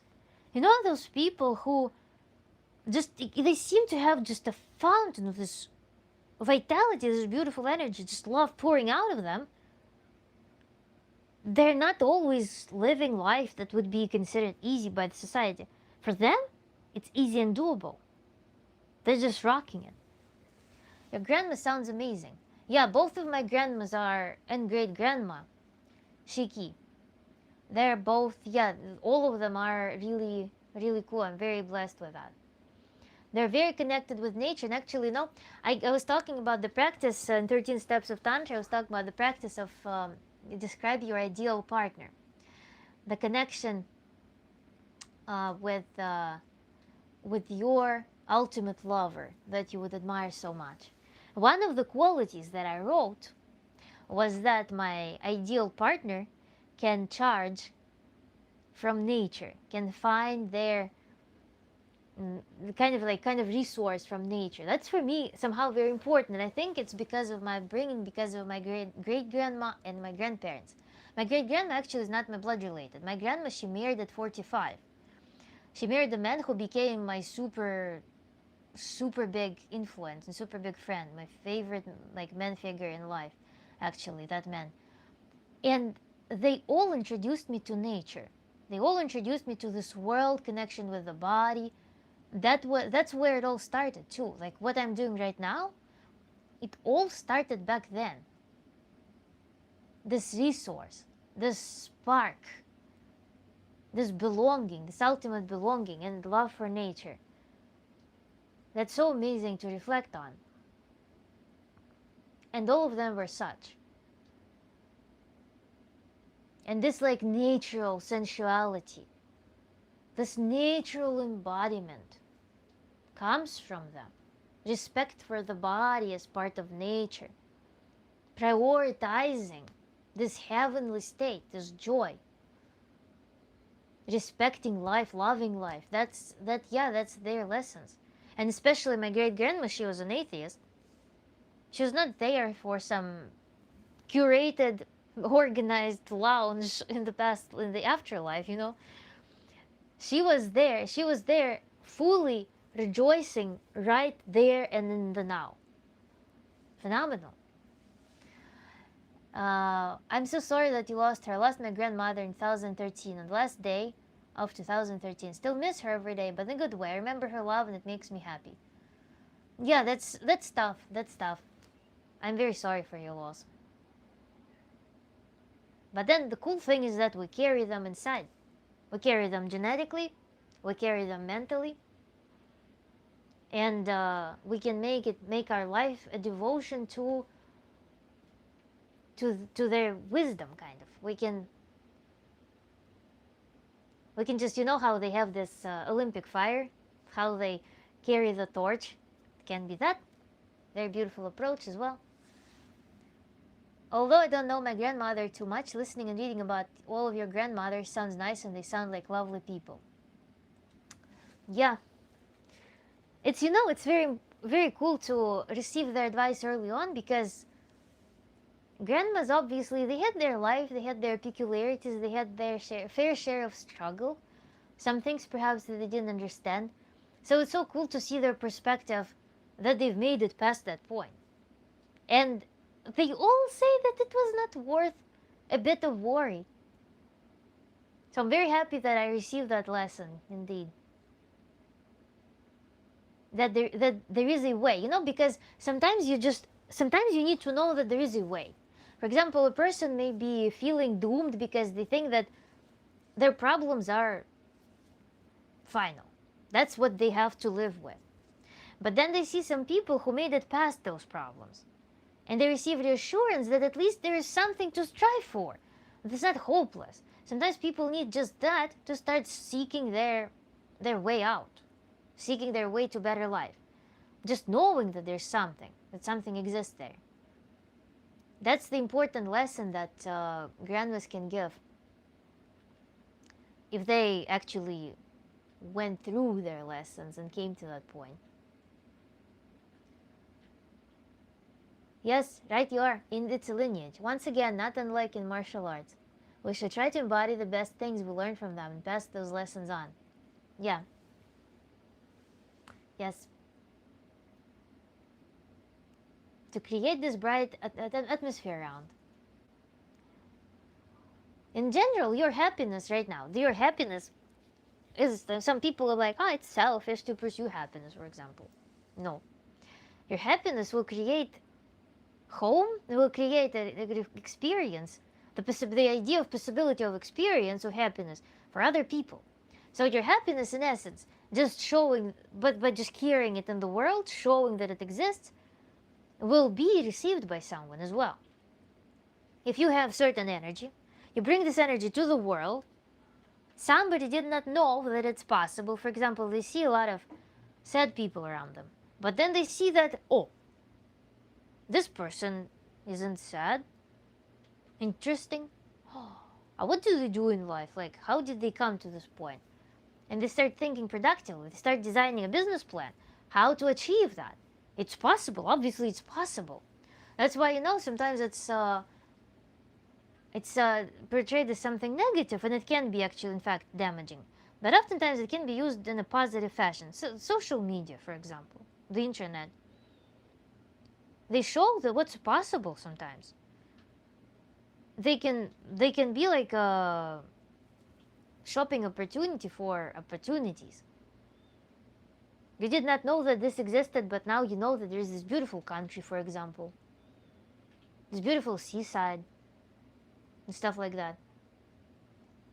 And you can give yourself permission to step your foot there one day, for example.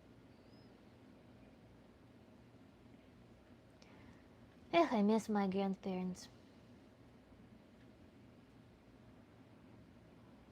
Sometimes it feels like they live on a different planet, I actually get on better with my grandma more than my mom. Nothing wrong with my mom, she's a bit impulsive with stuff like silly online purchases. Yeah, grandma actually, I also have very strong connection in some plane. I feel like in my family, my grandma is a very embodied woman. And that's something that is not so apparent in my other grandma and in my mom. But my grandma was the one who introduced me to acceptance of femininity. I remember even when I worked with therapists, she was like, I'm surprised. She was like, based on your childhood experiences and what you're describing, I'm very surprised that you remained so embodied. And then I told, then I told her about my grandma, or before that I told her about my grandma. So she was surprised, and she was like, "Now it makes so much sense that you actually had an influential figure for that." So yeah, there are things, points of contact with grandma that are more relatable, because I, for example, cannot allow myself to be a woman with my mom. I just feel like it's kind of bad. But with my grandma, she will make some compliments. She will compliment on some things that like reignite my sense of femininity, my attractiveness. So that's how it works in my family, my dynamic. Infectious nature of happiness, or of joy. Joy seems to be the higher order counterpart of everyday happiness. Both are worth so much. I agree with that. Cultivating that is just a willpower effort. It's a choice. Willpower meaning not that you struggle to get there, but you just follow some discipline and it becomes the normality. Because it's weirdly normal to be rather neutral or down. It's almost impolite to be happy in some environments, it feels like. It's weird, at least. So being joyful, cultivating joy, is actually an act of rebellion. Because oftentimes supporting some negative emotional background, is regarded as showing empathy, showing understanding, compassion, support. But then it doesn't solve the problem. If there is some pain in a human, I believe that this pain is a symptom of some dysfunction, and if we just support the dysfunction, we become accomplices of that dysfunction. So in effect, it's a healing act.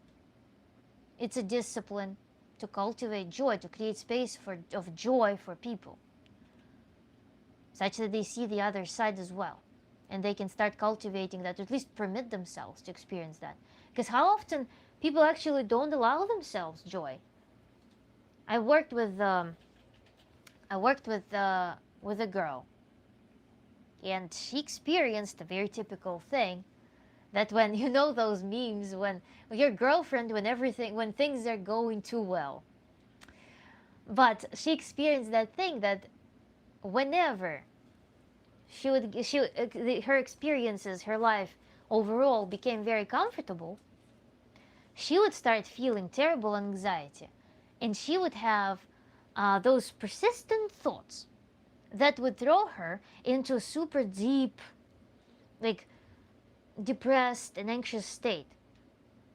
And that's super common experience, I think. How do you think?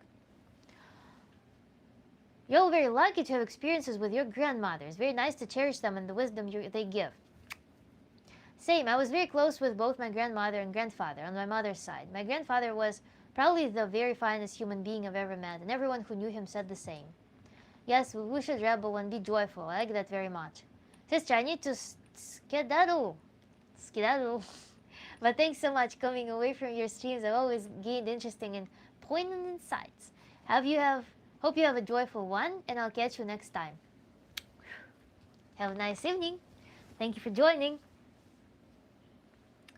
And yeah, joy rebellion. Sticking for it, prioritizing it. It's actually a cool exercise even to start somewhere, is to start seeing some positive sides to something that's happening to you. It can be exercised. Hi, I'm in step 9 of the tantra video. Thank you, Chunky Cat. Nice. Let me see what the ninth step was. So, oh my god, you're on the loving eyes. That's a profound one.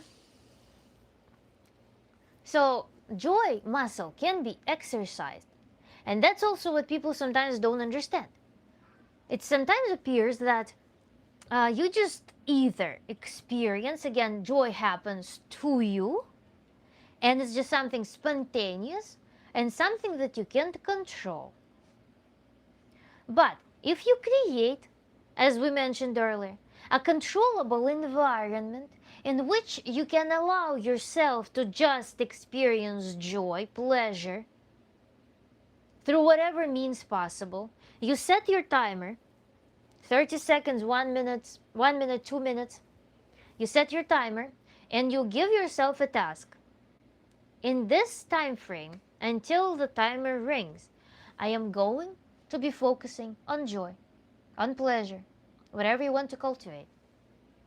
And you start focusing, you start training your brain to notice pleasure, joy, happiness. 1 minute at a time.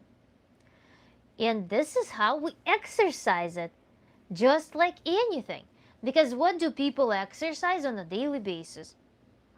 People exercise stress responses, difficulties, tension, coping, suppressing themselves, doing stuff out of sheer willpower, without letting their mind experience or open itself.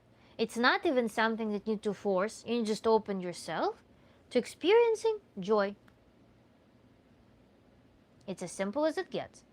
This is why I'm all pro taking, as the title of this video is about ritual. Ritual is creating controlled environment. That's why I'm pro setting this ritual of when you set your timer for several minutes, as much as your attention span can allow, comfortably right now, and you start exercising whatever you want to reinforce. If you want to train the muscle of joy, this is how it's done. The simplest practice. You can do it outside, inside, just right now after the stream is over.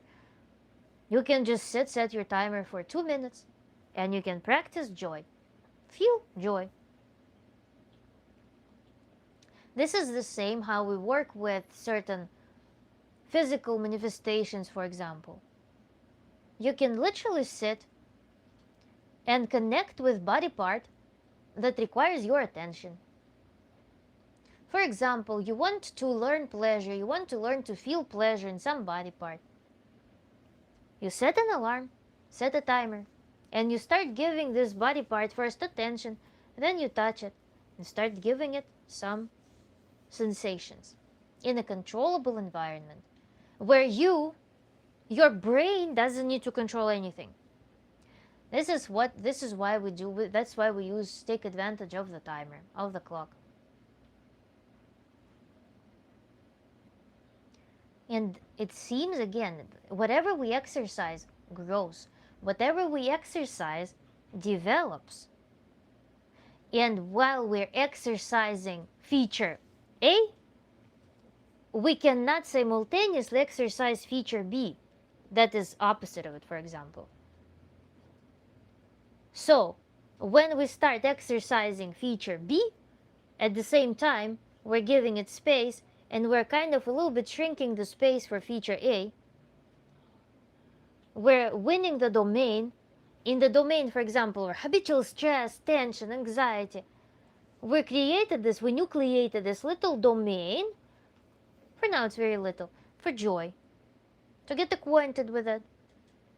Then what do we do next? We start setting this alarm or a timer 3 times a day. 3 times a day, I'm connecting with my ability to experience joy. I set an alarm for 1 minute, once in the morning, once during lunch break, once in the evening. I experience joy 3 times a day. What happens? Your brain will start feeling rewarded for that. You will start associating it with reward. Gradually, from this routine, from this meticulous controlled routine, your body will feel that it's safe to experience joy. I've experienced enough joy and pleasure in a controlled environment. It's my comfort zone now. It used to be this domain of stress, anxiety, tension. This is where body felt safe. Now you gradually created this nucleus of joy. Then you grew it. You grew it more. You grew it more. You grew it more. Now it's a part of your comfort zone. Now your brain no longer needs the control. Now, instead of needing the time or anything, you will be just defaulting here. You will feel safe experiencing joy. Because a lot of the people grew up in the habit of experiencing stress, tension. This is where we try to control, squeeze. We feel like it's safe to be stressed. It's safe to be always agitated, always on edge, ready for a spurt. It's not safe for many people to feel joy. Teach your brain that it's safe by employing controllable environment, experiencing joy in a controllable environment. Timer is the simplest tool to do that. But how can we enhance this ritual? How can we enhance this procedure? What are the alternatives? Or perhaps not the alternatives, but add-ons. Besides the timer, what can we use? We can create a controllable space. We can talk. For example, you tell your partner, my partner, please do not interrupt me for the next 2 minutes. You agreed with your partner, whoever you coexist in your place. You ask them to enable the safe space in which you can fully focus on your task. You create the space for it. Perhaps you will have some little rug that you will put on the floor, a little like floor cushion, put on the floor where you're experiencing your joy. You're training your joy muscle. Timer, space, perhaps you will want an object. Maybe you will have a little accessory. Maybe you will have a little flower, a little rock, a little drawing, a little picture that for you will signify the joy. Bring it in. Make your altar of what it is you want to enhance, what it is you want to bloom in your life, become a part of your comfort zone.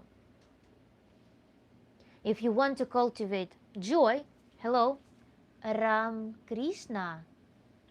Hi, welcome. We're talking about how to create the controllable environment for new emotions, new experiences that are kind of outside of your comfort zone. I was giving an example of my client, tantric client, who was always getting very anxious when she was feeling that everything was good in her life. And this is, I'm talking about the practice, we uh, how we take our domain of our stressful life, which feels safe to us, and we start nucleating the domain in which we can feel comfortable and safe being joyful. You can do this practice with, for example, partnership relationships, with love. If you want to cultivate more love, you're doing the same thing. Can you feel love? Where, another thing, you can also have some part in your body that you will assign this emotion. For example, I want to cultivate love. Where will love live in my body? Can assign any finger to feel love. I can hold it and charge it with love. I can put love in my belly. I can put joy in my forehead. I can put it anywhere. So I will have body part, object. I will have dedicated space. I will have time in the hands of the timer. And I will try to also talk to my co-inhabitants to allow me this space, to nurture it. And then fun thing will be, if you're in very good, dedicated, and connected relationship, you can also do this thing in which you will ask your partner to partner in that thing. And that will create resonance of that. You can also put on the wall, you can put the sign with the image of the thing that you want to cultivate. Many things. I like this. When I was young, my mom did not like it when I wasn't cleaning or studying. Allowing yourself to not feel any guilt, just relaxing, is going to be tough. Yes, it's going to be. That's why I'm proposing this controlled environment. How much time can you devote being lazy?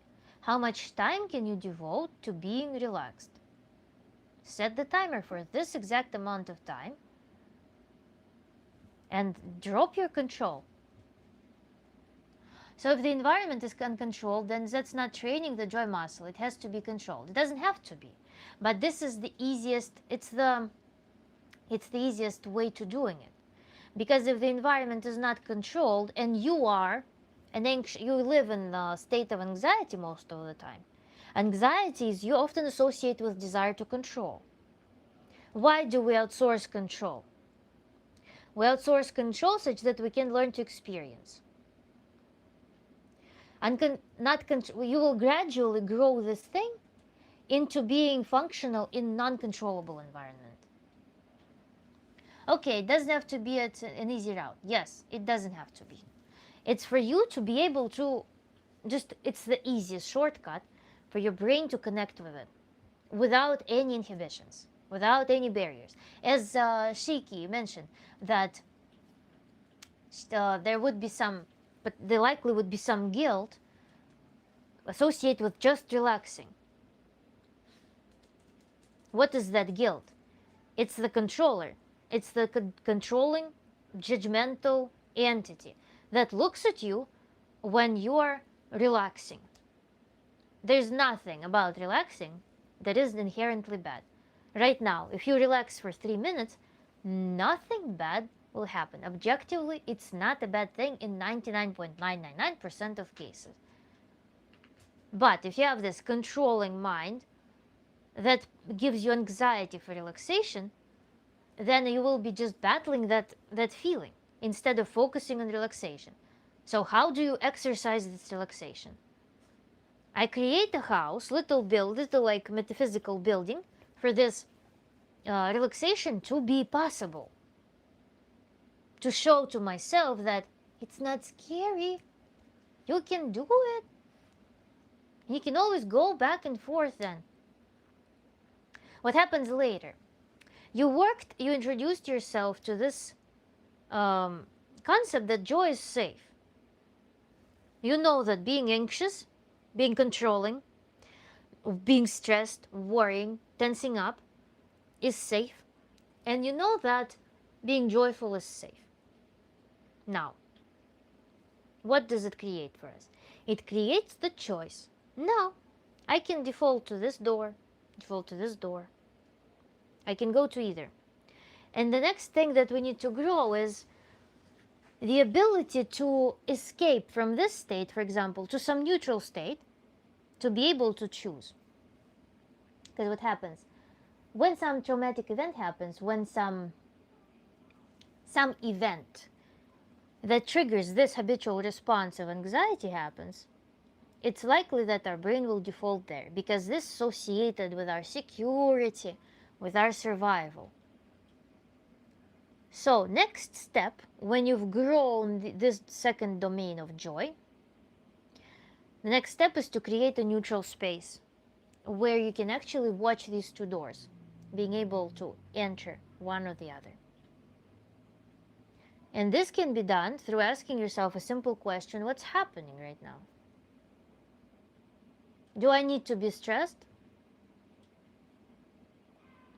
Like, you will just be asking yourself, do I need to be here in this domain? This mere question, this meta consciousness, will put you in an observer, being able to choose between these two doors. And now you can decide, I want to go to this door. And then you can start employing techniques that will put you in this door easily. Yes, you may swing back and forth, but gradually you will just go there. What are the techniques that we can employ to go into this joy after we have mastered the understanding that it exists, that it's safe to be here, that it's okay to be here, as opposed to being here at all times? We can employ breathing techniques. We can employ also connection with the elements from this thing. For example, you assign the object from this space. You can hold on to it. If it's scary, you can imagine that you're holding on to it. You're entering this space, the domain of joy. What else can be done?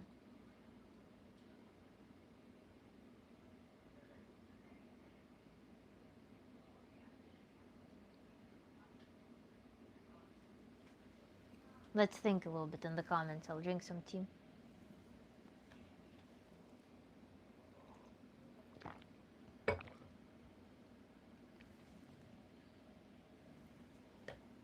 It's interesting how a simple question can be our answer and guide. Yes? The habit of snapping out is actually also can be exercised. Just asking what's happening right now? What's happening right now? From time to time. When you're getting... You know how I have this concept of triggers? For example, I start feeling some feeling, and it instantly triggers response in me. I'm like, what's happening? Or the trigger, for example, if I experience some unwanted thing, I direct it to something wanted. It's like becomes my trigger. So you can develop the habit when some rage happens inside, you can like ask yourself, what's happening right now? And that can be done also as you start practicing joy more. It will take you just a week perhaps to build this skill. And when you start practicing this joy thing regularly, your brain will receive this positive, pleasant baseline. And you will think of it as a priority. So you will program yourself to seek it as a priority. So when some agitation, some, let's say, anxiety or rage starts surfacing, you will instantly feel something is off, something is not pleasant right now. And it will snap you out. You will be easily able to ask yourself a question: what's happening right now? Is it what I want? Is it needed? Go back. Think how you can enter this door. Let's think, how else can we enter the space of joy from what we already know? For example, we are in this space of anxiety right now. We exited it. Some residual anxiety still remains. We're kind of in this limbo space. How can we enter the state of joy now? How can we calm ourselves down? How can we bring ourselves to senses? What are the practices that come to your mind?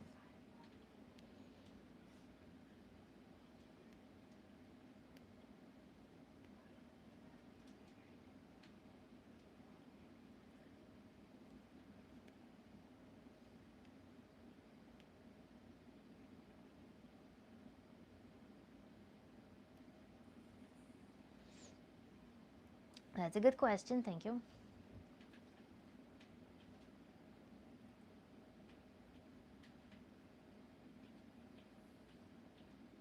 The answer is fairly simple, perhaps.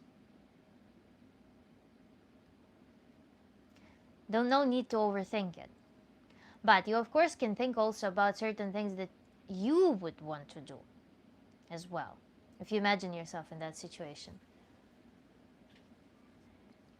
And also think what happens when you, for example, get very agitated and stressed.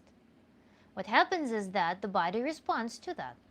Your entire hormonal system is lit up, starts producing stress hormones that would enable your reaction. So we need to work in several directions. I was actually overthinking. Yeah. So we have to work with our body because body will be perpetuating the stress. We need to do something with our body, and then we need to do something with our mind. So we need to find the space in both planes of existence, let's say. So for the body, remember we were discussing certain breathing techniques. The simplest thing would be just breathe through the belly. In the beginning, we started with this concept of breathing and completely taking a step back from what's causing stress. Yes, that would work. Breathing in the belly would be very good. Breathing in general, focusing on breathing even. Breathing alternating nostrils. Then we're covering this thing sometime, I think it was in 13 steps. In the very beginning, we picked up on these concepts of alternate nostril breathing with cold Kapalabhati can be employed. Like meditation, it's even just somatic. Just breathe. You focus, of course, a little bit. Alternate nostril breathing also can be, if you practice it a lot, it can become your mental practice. You just imagine like you're breathing through your left nostril, for example. Then cold Kapalabhati would be, didn't watch the video yet, sorry, it's okay. We have plenty of time to do it. These techniques. Then shaking off, something that I never presented on yet is for example, very cool practice if nobody's watching you. If you are just on your own or in the space with people who know you well, intimately connected to you, you can try this practice. When you tense all of your muscles and then release. That's a very cool practice that will allow you to shake off a lot of the residual tension. And then, after you have done stuff with your body, through breathing, through shaking perhaps, like shaking it off, whatever works, jumping, flexing all your muscles and then releasing them. Maybe roaring, something like that. Maybe tapping yourself.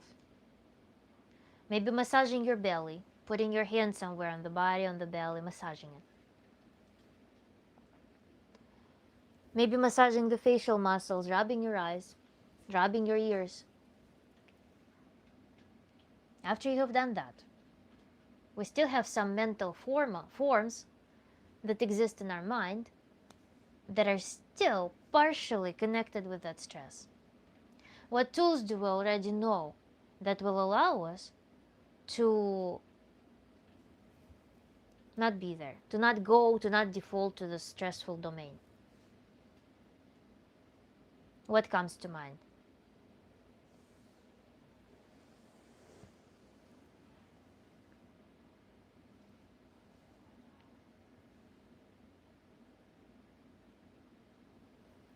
Chocolate. If you have someone here. But then also, eating in response to stress, of course it always makes you feel better, but eating in response to stress may, in some cases, if, for example, something in life destabilizes, might turn into a very vicious thing. So I wouldn't play with food for that. Yes, acquisition of food is associated in our mind with certain stress. We hunt, we go on this activity, adrenaline rushing, and then we receive a reward in the form of food. But then we actually put some effort there, and we have activity, complete physical activity associated with that reward. In the modern world, you likely won't be eating some high quality meat in the situation of stress. You'll probably opt for something sweet, which will be too quick sugar rush, which will create this broken system. So I will appreciate the joke for sure, but I want to make this remark that eating in the circumstances of stress may not be the best idea, because it can end up becoming a dysfunctional adaptation. If it becomes the only adaptation, that's on hand. Okay, I would turn into a ball real quick. Yeah. Okay, I had to check my notes step. I'm only on step 10 for the Tantra video. So you still know that. So we have this deflection of thought, right? So we can focus on some thought that is inspirational for us. That's something that's our priority. So we have this raging anxiety thoughts still in our head, even though we're already kind of in the observer. We can choose now. We can deflect our thought towards something pleasant and let it fire out there. So we already pacify our body, pacify our nervous system physically. Now we deflect our thoughts towards something that is inspirational, helpful, useful, our life priority. We deflect it. Then, what else can we do? We can work with the objects. For example, if building this framework of life that's joy forward, and you have practiced, remember when I was describing the setup, you know how they have like minimalist version of the joy ritual, you can have maximalist version of joy ritual. If in this maximalist version you would have image, object, sound, some perhaps sentence, some affirmation associated with that, can we pick something from that domain and weigh it down too? Yes, we can. And we can, in this circumstance, we can choose this joy thing. And don't worry about that. It will feel natural for the brain. Brain is super malleable. It learns so fast. It learns so productively. This habit of joy, I really recommend, whatever it is. Joy is just an example, right? We have joy, we have love, we have pleasure, ability to indulge in pleasures, physical pleasures, connection with the body, perhaps different breathing pattern. Anything you want to reinforce right now. This ritual, you will need to practice it for a week before your brain starts being fully comfortable with that. But everyone, of course, has their own pace of building adaptations of brain adapting to new things. Here I have an example with my Italian studies. I practice flashcards. And I practice flashcards on my phone, and I do the text, I do some grammar lessons. I noticed that after I do flashcards, on day 3, if I take a break, on the 3rd day, my brain starts randomly throwing words from those flashcards into my consciousness. I would be washing dishes, doing something simple. Suddenly, boom, boom, boom, words from my previous lesson start coming into my consciousness. So in my case, it takes 3 days for the information to turn into actively usable information. My brain starts functionalizing this information on the 3rd day. Like, that's how it digests it. See how it is for you. So with those rituals, you introduce yourself to them, you do them for a week. See if they already become your comfort zone. Sometimes I feel like my brain doesn't know what it wants. That's normal. If you give an example, it would be very useful to tackle that. What situations you observe this in? What do you mean that they don't know what it doesn't want? We'll have to consider this joy method. Absolutely try it. I mean, it's a simple thing. It's 2 minutes a day tops, right? It's not a big commitment. But the main thing is regularity. Because if you just do it once, okay, you will introduce yourself to it. You may not understand what it is about. First of all, in the first session, you may be like, what's going on? What is going on right now? I don't know. But you at least gave yourself permission to explore that. On the second time, you may feel deeper engaged in this practice. The third time, you may feel this actual success of the practice. You may actually feel those feelings. The fourth time, you will enter it already with eagerness, expecting the good feelings. So it will gradually teach you to be in this pleasant framework. And then you will start noticing that in daily life, you're just walking, and then suddenly you feel compelled to enjoy the moment. This is the pathway of this practice. This is how it will spill into your daily life. When doing something, you will suddenly find yourself compelled to feel a new feeling. It will be something new, of course, but I will have to get comfortable with this method. What feels uncomfortable for you right now? What do you imagine from the outside? What are the barriers in your mind right now that make you feel like, I don't know.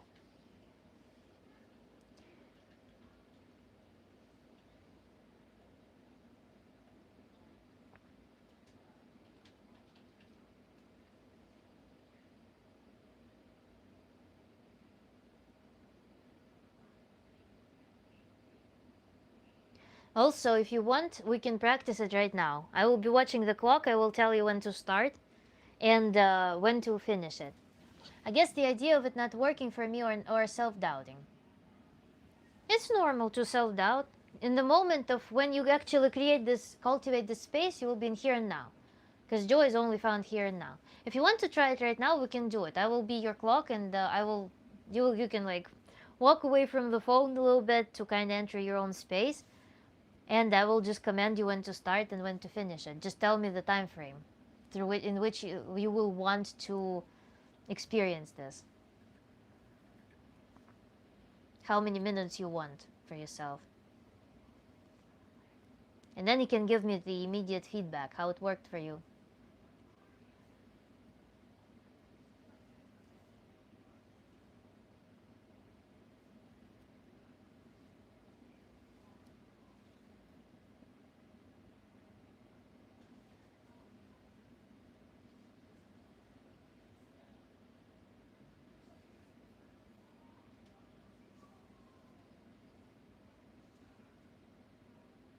I'll try.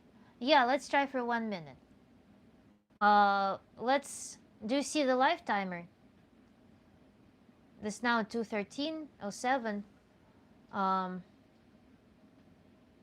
I guess I will command you, like, get comfortable, guys. Just sit very, very comfortably. Find a very good spot or lay down, whatever works for you better. Laying down doesn't mean on the back. You can lay down on your side, like cuddle a pillow or something. Be very comfortable. Be very, like, not without any compromise. Assume a very good position. And I will be guiding you through, so put your phone away. No need to monitor the phone right now. Just get comfortable. I will give you 1 minute to all settle. And after 1 minute, I will command you the start of the timer, and we'll do 1 minute. Okay, I'll walk away from the phone. Hopefully nobody takes it. I'm in the library. I mean, I didn't mean that. It just meant that you don't need to monitor the screen or something.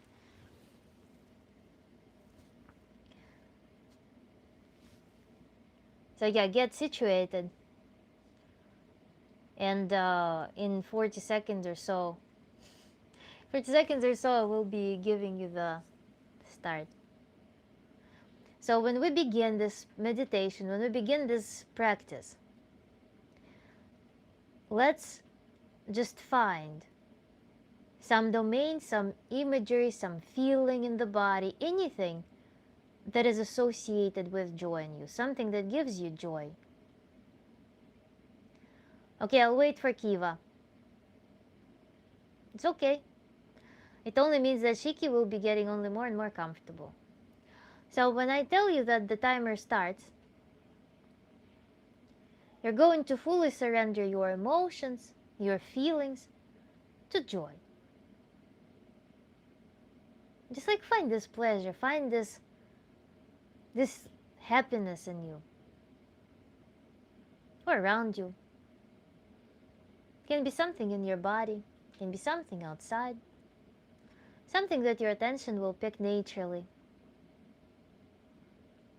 most effortlessly.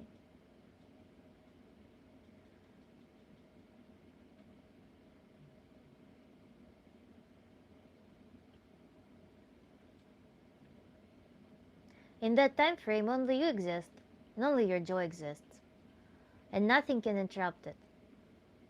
You're fully safe, you're in full security, and this moment is only for you to fully enjoy it, fully connect with it.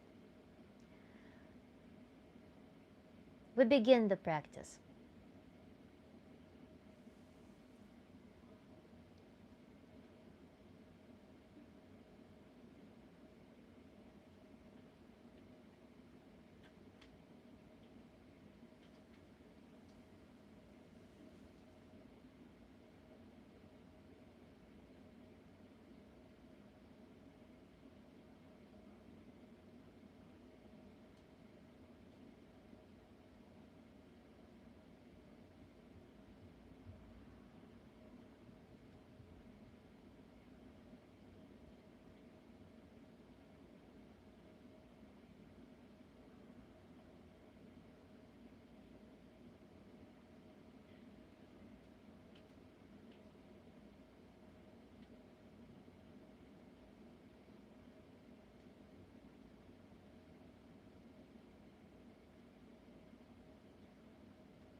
You may end the practice now.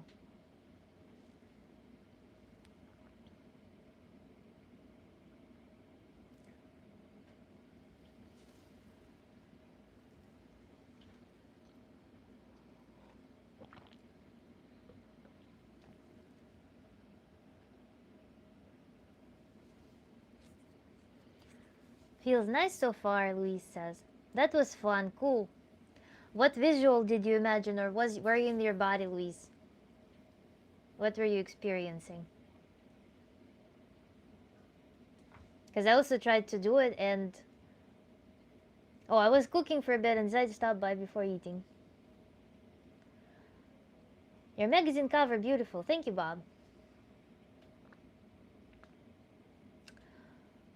Because I also decided to do this practice, and I'm in front of the lamp right now.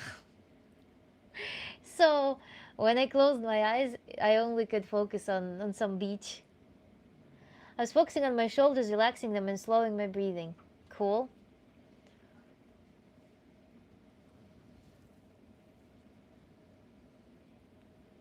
Did you want to do it more, longer? Was a minute enough, or did you want to continue?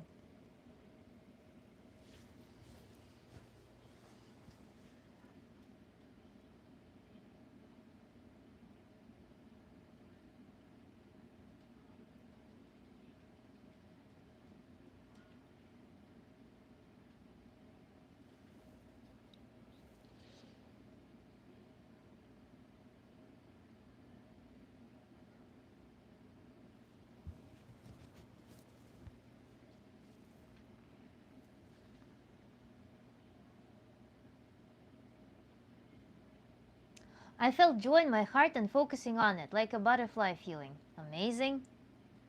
I could do it longer, needed. I'm stressed about my new role and I'm starting Monday. Understandable.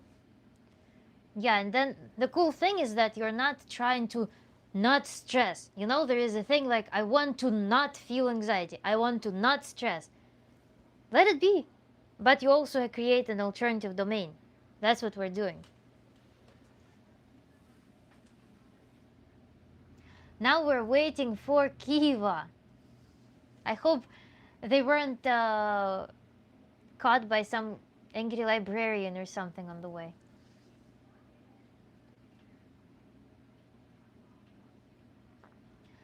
Shiki, did you want to do it longer?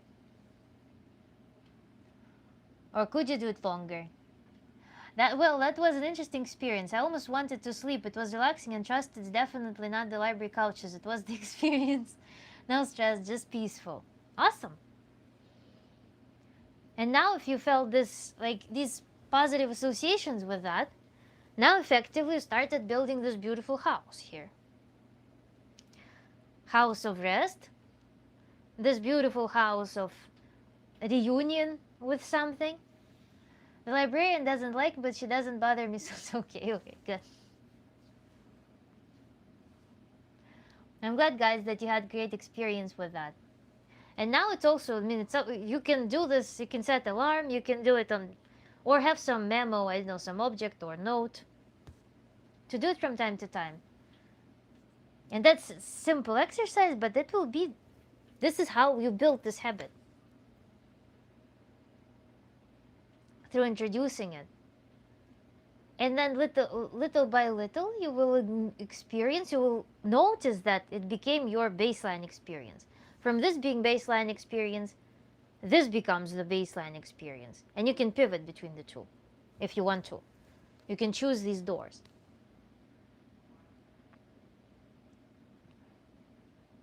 And then librarian will be like, whoa.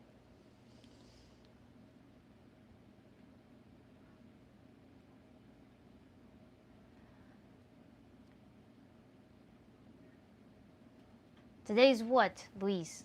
You're starting your role on Monday. Today's Thursday. So you have a few days. I enjoyed it. I think it's just turning it off and on and how to do it looking natural. It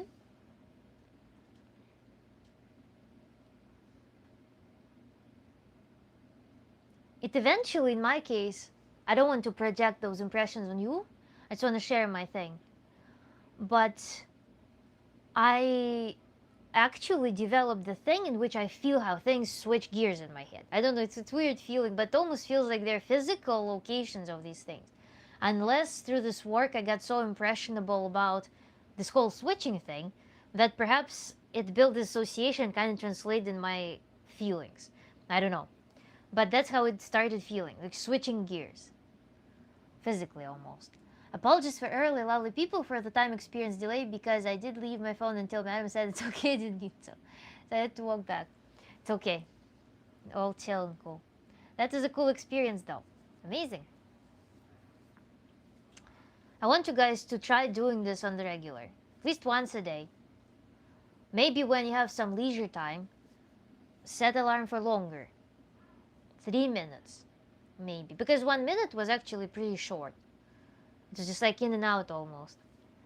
So 3 minutes could be, see where, you know, when it starts feeling like it's been too long, that's boring. See when it becomes too boring, you want to avoid that feeling.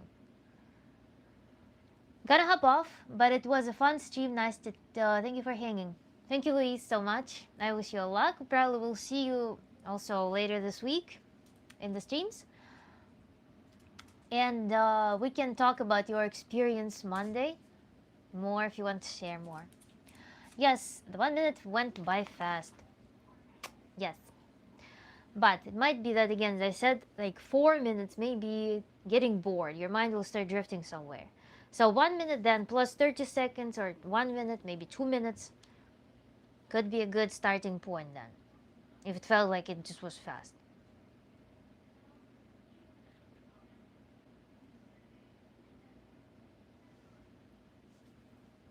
But the main thing is that we do it regularly. It becomes the part of the routine. For now, for 1 week, until it becomes norm. Especially if you're young, guys. If you're like very young, your brain is very malleable. New habits will stick like this. Plus also with reward, imagine your brain is craving this rest. Your brain really looks forward to that. Sometimes we craft stress experiences. Especially we craft extreme stress experiences in order to release tension. This way you are bypassing that mechanism. You're allowing brain to do what it wants without any extreme swings. Because we have this psychology of achievement, of earning permission, deserving permission. And sometimes we create certain negative experiences to kind of validate or legalize positive impressions, positive experiences. Мой пупсик, мой пузятик.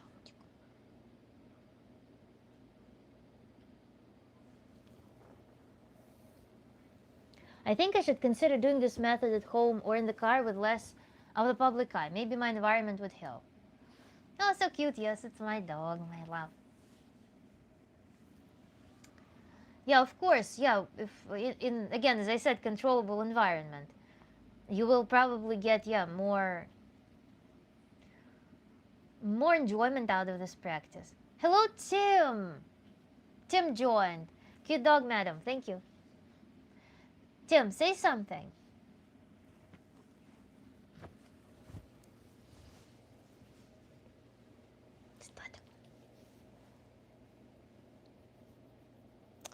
Yes, more enjoyment out of the practice. Yes, because doing new things are also new experience. Tim says that he's lonely and depressed. Um, Welcome to the stream, Tim. We just did a very nice and simple practice in which we were learning to do the opposite of what you're experiencing. Because what you're experiencing might be this overwhelming domain where you're comfortable and accustomed to living. But we are creating the seed, this nucleus of a positive experience. Tim, I'm sorry to hear that. Me too, Tim. So just perform this practice, and sometime soon we will learn some other practice that's also easy. Should we try again maybe for longer? If you want.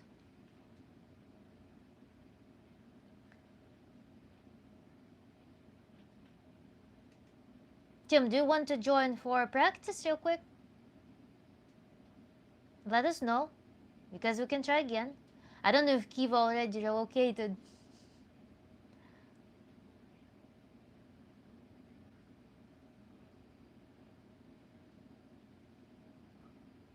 Just now, Tim. Tim was sharing his experience with Dad.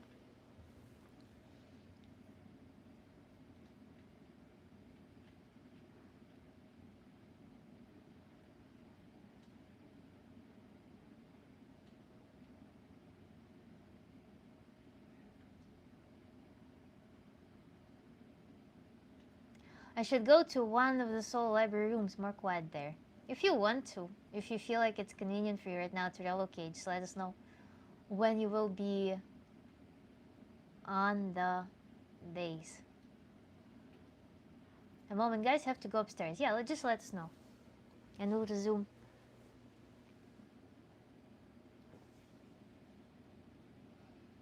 My dog knows exactly when it is 2.5 hours after from the beginning of the stream. He always comes to me at that timestamp to kind of reignite our interactions.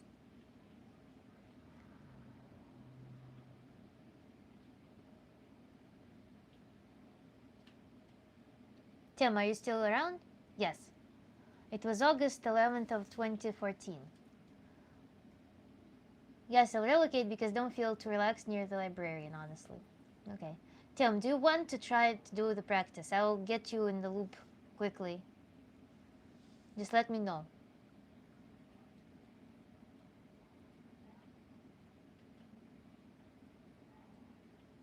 Because I don't know what mental state you are in right now. Exactly. And whether it will be appropriate for you to receive this offering. But if you're open to trying something, I will tell you. Basically, the practice is when a person is accustomed to living in some darker spot, anxiety, stress, a lot of discomfort, it becomes their comfort zone. Painful, unpleasant comfort zone. The practice that we're doing is very simple, and then when we start learning how it is to actually experience joy. Because when you're experiencing this, you're exercising this a lot, and you forget, you don't even feel it is possible or allowed to experience joy. So we're creating the exercise in which we're just focusing on joy for a little bit at a time, such that our brain doesn't feel like it's scary, that it's unsafe, that is not allowed. We do it just for a little bit. We're sampling this experience of joy. So let me know if you want to try it, and we'll do it. The essence of practice is basically you assume a very comfortable position. Just nothing special. Not much is needed, basically. You just create some dedicated moment. And starting with 1 minute at a time, maybe 2 minutes, you just devote this time purposefully to focusing on something that is pleasant, pleasureful, relaxing, joyful. It can be something in your body, it can be something in your surroundings, it can be something in your impressions or fantasy or memory, or some fantasy space, or some desirable space. And you just keep your focus on that joyful thing, allowing to nurture that pleasant sensation, allowing this pleasure to grow, this joy to grow. So Tim, let me know if you want to participate. You said that you're good, thank you, before I explained it fully. So I want you to now, after I explained it fully, I want you to tell me if you still hold to your opinion.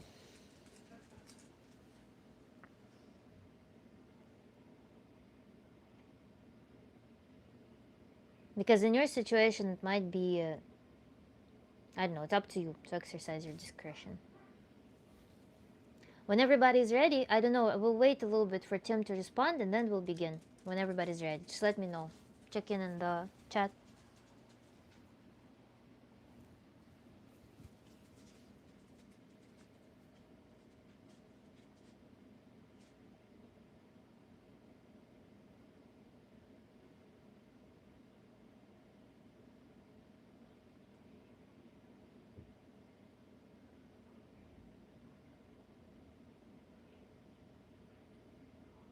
Thank you for the hearts. Okay, lovely people, sorry for the delay. I found a better environment. I think the method will be more effective now. This exercise is similar to what my therapist did when I lost my husband. Helped me so much to heal. Imagining a happy place you can relax. Nice. Yeah, it's actually, you can even turn it into full guided meditation. I did it for one of my clients. I turned it into meditation for them. They really love the idea of forest from their childhood. So I designed a meditation that was revolving around that forest experience. So that's one of the things that I use too with clients. So if everybody, Tim, that had rough childhood, plus watched Dad take his last breath before he passed away, and all of the other stuff on my plate. Understandable, Tim. Understandable. Very sorry for your experience. That's definitely hard to go through. I'm very happy to see you here. I'm very happy for you to be reflecting on that, and perhaps having some intention to find a different way. That's very powerful of you, and I'm very happy that you throw yourself in the world, that you throw yourself into the space where other experiences are possible. I'm very proud of you, and I hope that you will keep pursuing your healing, and who knows which path it will bring you to.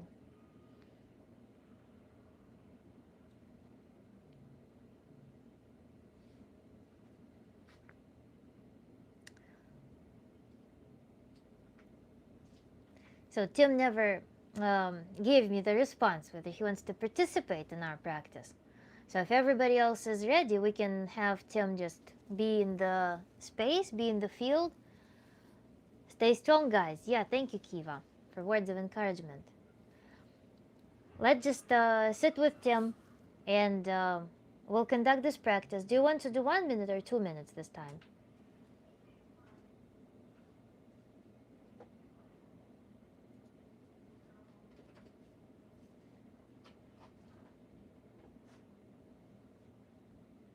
Jeez! Great facial features. Thank you, HGM. Just join.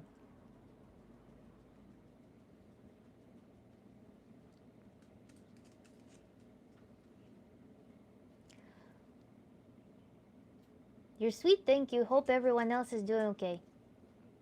I hope so too. 2 minutes. Okay, Kiva requests 2 minutes. Shiki. I don't mind doing it longer. Let's do 2 minutes then. So get seated. Find comfortable position.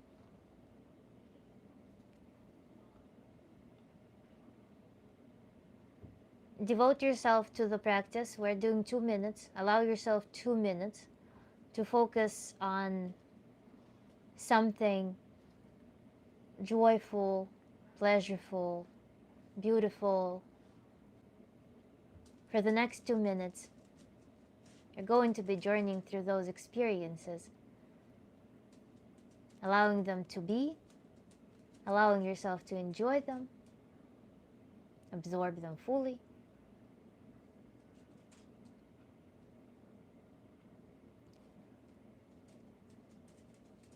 We're going to begin the practice now.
The practice ends here.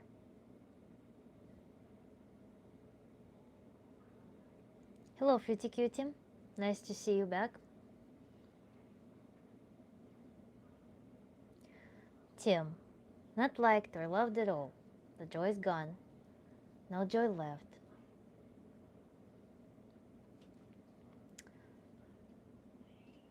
You can reframe it as there is a space, Tim. I want you to follow this. Imagine that there is a space and you can fill it with different things. And when you fill the environment with this environment, the space, with different things, you can create the domain for things. And joy cannot be gone out of that domain.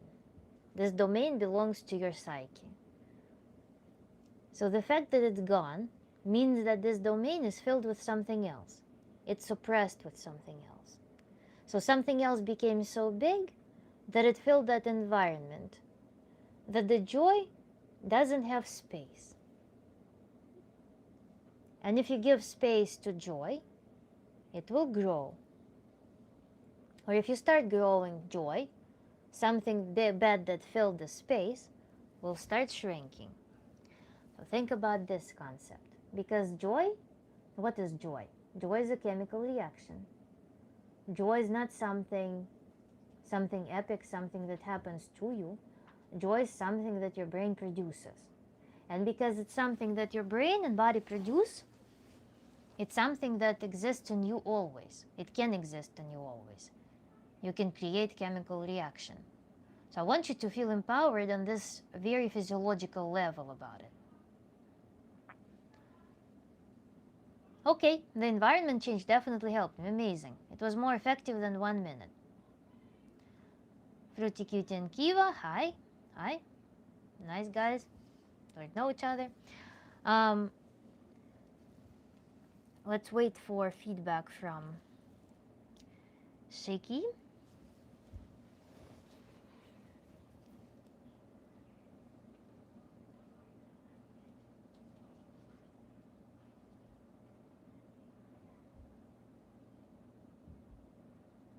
And Tim, again, I want to reinforce this.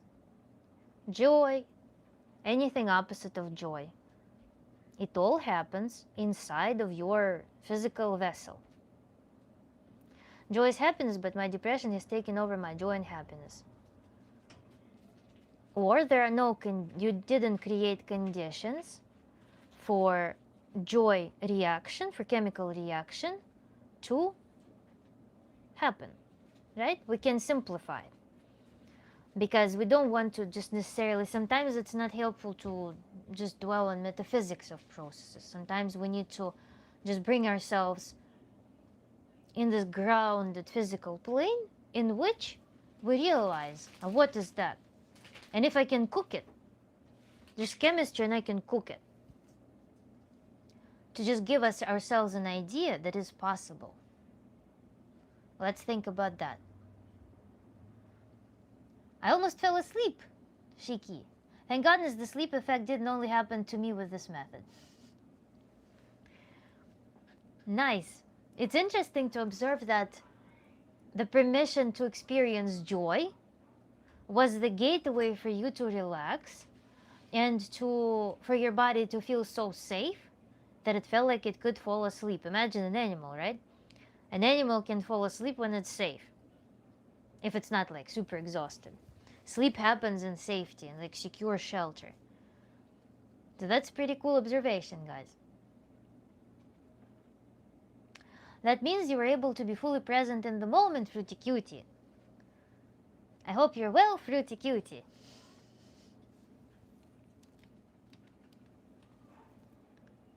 Yes, I agree. Because to become sleepy means you aren't distracted by other thoughts. Fair. Fruity Cutie, we were doing, I don't know where you joined, where you were when you joined and which stage, but we were setting up for the practice in which we were dedicating space and time for joy. So we're creating this little ritual in the middle of routine. I had a period where it was hard for me to fall asleep once because I was thinking about plans and things a lot. That happens, yeah. For example, I didn't feel, I guess you can say, safe when I was around the librarian first time, but after I left, did the method again, it helped. That's cool. You can try practicing it again before bed, I guess. Lol. Yeah. You know what I practice? I have a video on reciprocity. I think nobody understood that video, to be honest. I made the video on reciprocity, and that's what I practice sometimes. Because sometimes I have the tendency of tensing somewhere. And you know, when you start focusing on something that's tension, you cannot relax because you're focusing on it. Focus and tension, they come together, kind of. Relaxation implies that your focus is somewhere else. So I designed this reciprocity principle. One finger, this one, is my tension, so I channel tension into this finger, it's my tense finger. And this finger, I would be relaxing, like making it totally limp. So I would focus on this finger first to be tense, and then this finger I would focus next to be fully relaxed. So all my focus goes from the zone that's tense in my body, for example, in my mind.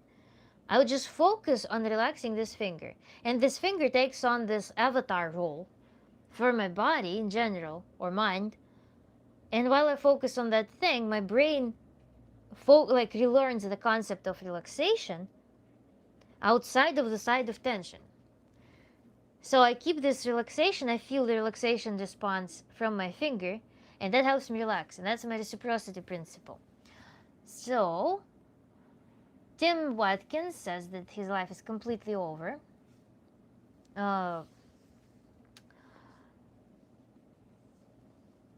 It's okay to feel down sometimes. Then, when you feel some joy, it's more meaningful. Yes, fair. Every day is an opportunity to start a completely new life. Yeah, actually, Tim, I don't know if you are receptive to this right now. I hope you are. Because you might be quite exhausted right now with everything you've been through, with all your experiences. But I hope that you can receive this. Fruitik, you just made me think of something.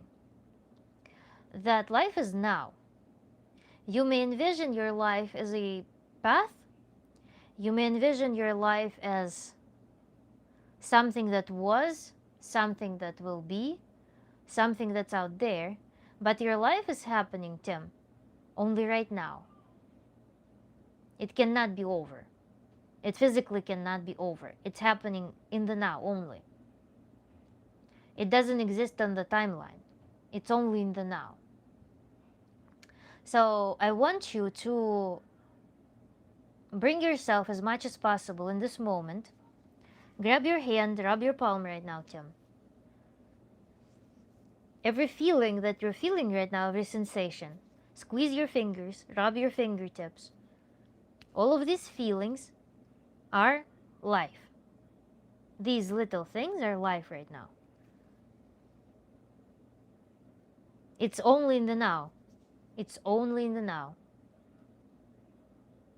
And you right now, by rubbing your fingers, you can go over and over like this. You rub your thumb, pointing, middle, ring, pinky. Go on the other hand, rub them, rub them, rub them. Go in circles, rub them, and focus more. Imagine how you're clearing space through your fingers. You can squeeze them lightly. Go like this and focus on the sensations, on the movement. This is right now your life. Feel your pulse. This is life right now happening. Then, Tim, for you, I would really recommend after you've done that, because your hands is something that you can watch, you can interact with them, you can touch them. They're very, very connected with our brain.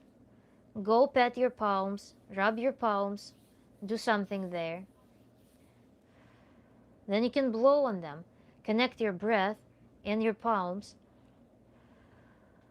Senses on your hands. This is all life. This is all life. You can open and close your hands. You can squeeze them. Do something like this. Feel the energy pumping there. Make it pleasant. Make it feel. Blow on your fingertips. Feel how you inhale. Blow on your fingertips. Witness your life happening.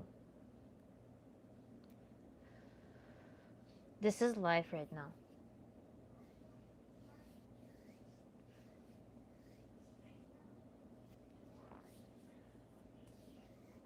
You are here and now right now. Let's be here. Let's watch these things, little things happen.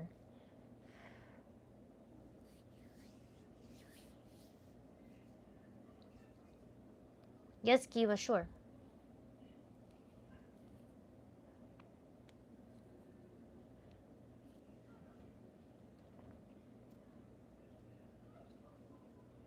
You can, like we just did with reciprocity, Tim.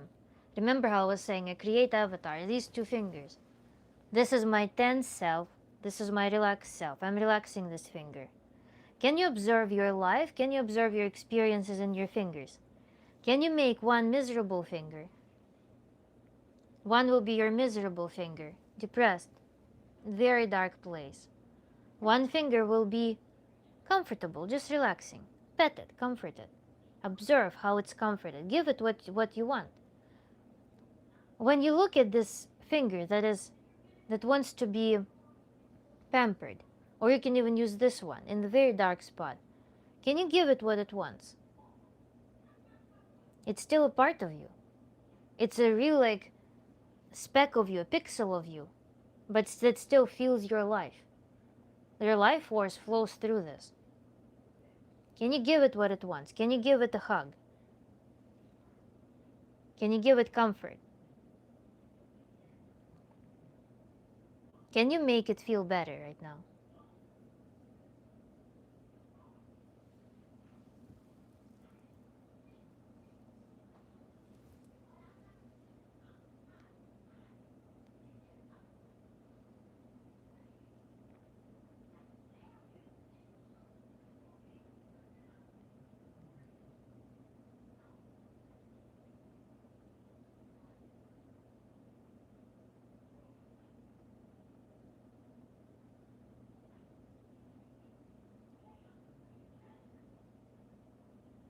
What does your instinct, Tim, let me know if you're still here. What your instinct tells you to do when you observe this, what you're feeling right now in your finger. What does your instinct tell you to do? Just don't even think about it. Observe what you will naturally do.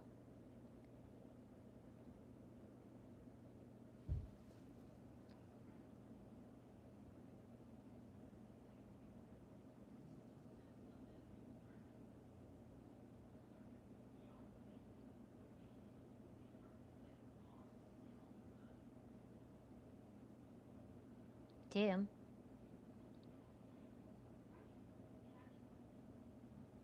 are you still around?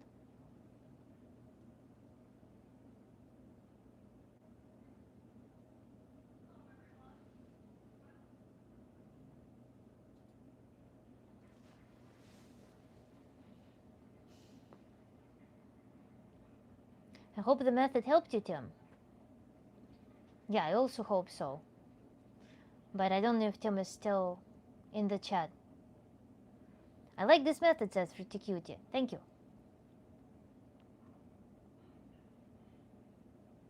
I guess it can work for many things. Because, it's sometimes for some habits, when you try to do something to someone, sometimes you need to ask yourself, did you do it to yourself? And this is how you do it to yourself, or this is how you do it to yourself while doing it to something else. You can observe it. And since, again, you're fully integral structure, you will receive it as this projection. You will fully respond to that. The shrunken zone. I'm back for just a couple of minutes. Sounds like I've missed a lot. Somewhat. We actually tried the practice, and right now Tim joined. I don't know if you remember Tim from our previous streams. And we did some practice with Tim, but Tim, I think, left the chat. Question, yes. Shuriken zone. Sorry.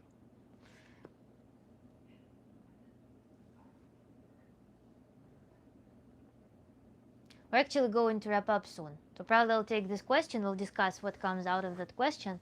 And if Tim doesn't return, then we'll be wrapping up. Because I have only, I think, capacity of 3 hours for my phone charge. I remember Tim, yeah. Tim, I really hope that we can work with him and help him. Can this method work help in general, or is it most effective when we're depressed? In general, you can experiment with so many things. If you happen to respond to this trick, then you can employ it for so many things. It's all creative. There are no guidelines for what to do, pretty much. It's all creative process. So if you have a task, you can. I'm giving you tools. I'll be gradually with other streams will be learning more and more tools, and you can use them fully creatively. Even if you watch that 13 Steps of Tantra, remember that facets of sexuality, all those archetypes we're studying, those things can be extrapolated to your work. You can extrapolate them to different characters that you would want to portray in general, that you're capable of. You can use them for your creative expressions and stuff. You can use them in some localized scenarios for fine-tuning things. You can even use them for healing something. So all of these things are incredibly versatile and creative. Just as we discussed today with the practice of exercise of joy, we can exercise other feelings as well. With this, we can do the same thing. We discussed today how to work with tension, how to work with depression, how to learn how to capture, how to pamper yourself. That's kind of like emergency tools as well, because they're very physical, they're very approachable. They don't. Another benefit, by the way, I want to mention something. Tim clearly comes from a very hard spot right now. So it is likely that he's incredibly exhausted. That's why I took the approach that I took working with Tim. Like, you observed me doing what I was doing, and it was different from our general casual discussion, if you noticed. Because my assumption from what I witnessed, Tim must have a very, very exhausted mind at this point, because he's been enduring a lot, and with very imbalanced spectrum of emotions, with a lot of hardship. I assume that something very grounded needs to be provided to him. That's why I approached it through this finger method, because it's right here. It's right here, it's the body, we don't need to imagine anything. And we don't need to go meditate somewhere in the belly. We don't need to go visualize something, because some people won't be able to visualize. Not always you can visualize. Sometimes people are so exhausted that some meditation, some hardcore things, or even some light visualization associated meditations will be unbearably difficult for a given person. That's why it's always, approach always comes from the state of a person, where they come from. I'll watch the rerun maybe tomorrow. I'm keen to try it, certainly. I will sometimes do specific meditations even while I'm throwing. I'll pray while throwing also. By the way, that's a cool thing you mentioned, that I was remodeling the house, and it was a gift. And sometimes it was so difficult, especially doing drywall, and sanding the drywall was kind of hard at times. And I was remembering that it's like my devotion, and I was praying through that. So I also made it some devotion practice to diffuse my feeling of how difficult it was into something, into creating, basically my physical struggle, I converted it into creating some thought form that was beneficial for me, something that was very nurturing and gave me a lot of energy in that moment. So I understand that. Tim came. Were you there, Tim, when I was showing the practice? The depression is hard to get rid of. It is. It is, especially, as I say, what you exercise grows. If you have been exercising depression for a while without getting it taken care of, yes, it is a habit. More than just a biochemical dysfunction, it's also a habit for having this dysfunction. So we should understand that a lot of the bodily systems adapted to it. As if, for example, a person gets I don't know, they twist their ankle, for example, and they start walking in a certain way. And then their posture changes, but temporarily. When they start walking normally, their posture returns to equilibrium. But if there is permanently twisted ankle, the whole body, the whole skeleton will adjust for this twisted ankle. So that's an important consideration. I'm glad that you're aware of that as well. Approach is important because it can have effects, whether it be positive or negative. Yes. Tim? Fruity Cutie, are you still here? Thank you for your shared experience. Hope you have a good rest of the day. Thank you, Chunky Cat. You too. I like methods that rely less on visualization usually. Yes, I'm actually about to sign off, though I need to get ready for bed. Okay, Fruity Cutie, take care. Have a good night. Yeah, bye-bye, Fruity Cutie. But visualization practices are definitely helpful too. Oh yes, sending drywall is quite an experience, but I can understand how you might channel constructive things through that. That's the ordeal. Yeah.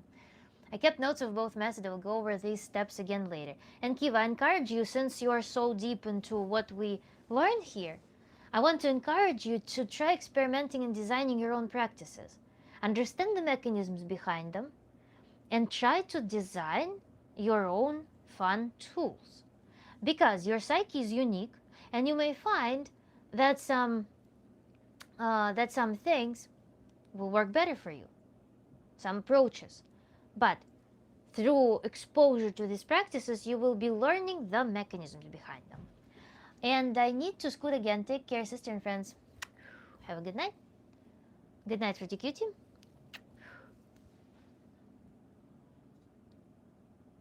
My phone just tells Signal that I have 20% left and turned the extreme battery saving. So I also will have to go soon. Kiva. Yes, sorry, lovely people. I'm a deep note taker. Why sorry? It's amazing. It's really cool. You're about to possibly discover so many fun things when you develop a system. And also, yeah, guys, who today practiced, I remind you that regularity, better little bite-size practice, but regularly will work wonderfully. So Kiva and Shiki, please try to make it your consistent habit from time to time to go into this joy or whatever, however you frame that meditation. To just create that domain and grow it. Boom. I will try this creative method. Nice. Feel free. Feel free and experiment. Shiki, heart. Probably let's sign off. If you have any closing notes, I don't. I think it was an amazing stream today. Thank you, Kiva, for your contribution. And everyone for their feedback, questions, and participation in practice. It was really phenomenal. I will post this live stream for everyone to rewatch if anyone wants. Tim, special note for you. Please rewatch this stream if you can, if you're hearing me right now. And I will see you, Tim, in the next stream. If you just sit, if you just be in the field, if you just get exposure to something, it might be very beneficial. It's a safe space. Everyone cares for you here. Everyone will try their best to comfort you, to make you feel welcome, safe.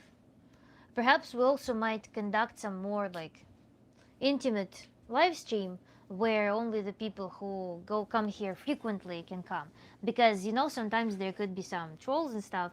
If live stream becomes popular in the media, then there will be a lot of new people. So Tim, we might organize something where you will feel safe in a predictable environment if you want to. So let me know. That's why I've been feeling the way that I'm feeling. Yeah, understandable too. You've gone through a lot.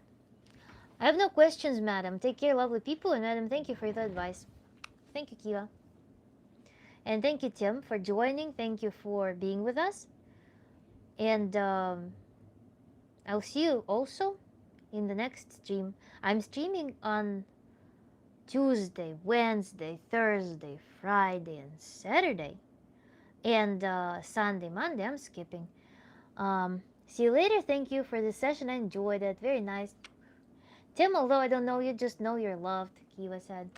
Thank you, Kiva, for sharing love. I got to go. Bye-bye, Tim. And to have a comfortable, pampered night. Take care for yourself. If you watch the practice that I suggested, attempt it. At least think about it. Now I have to read my new book. Nice. Everyone have a very nice night. Bye-bye.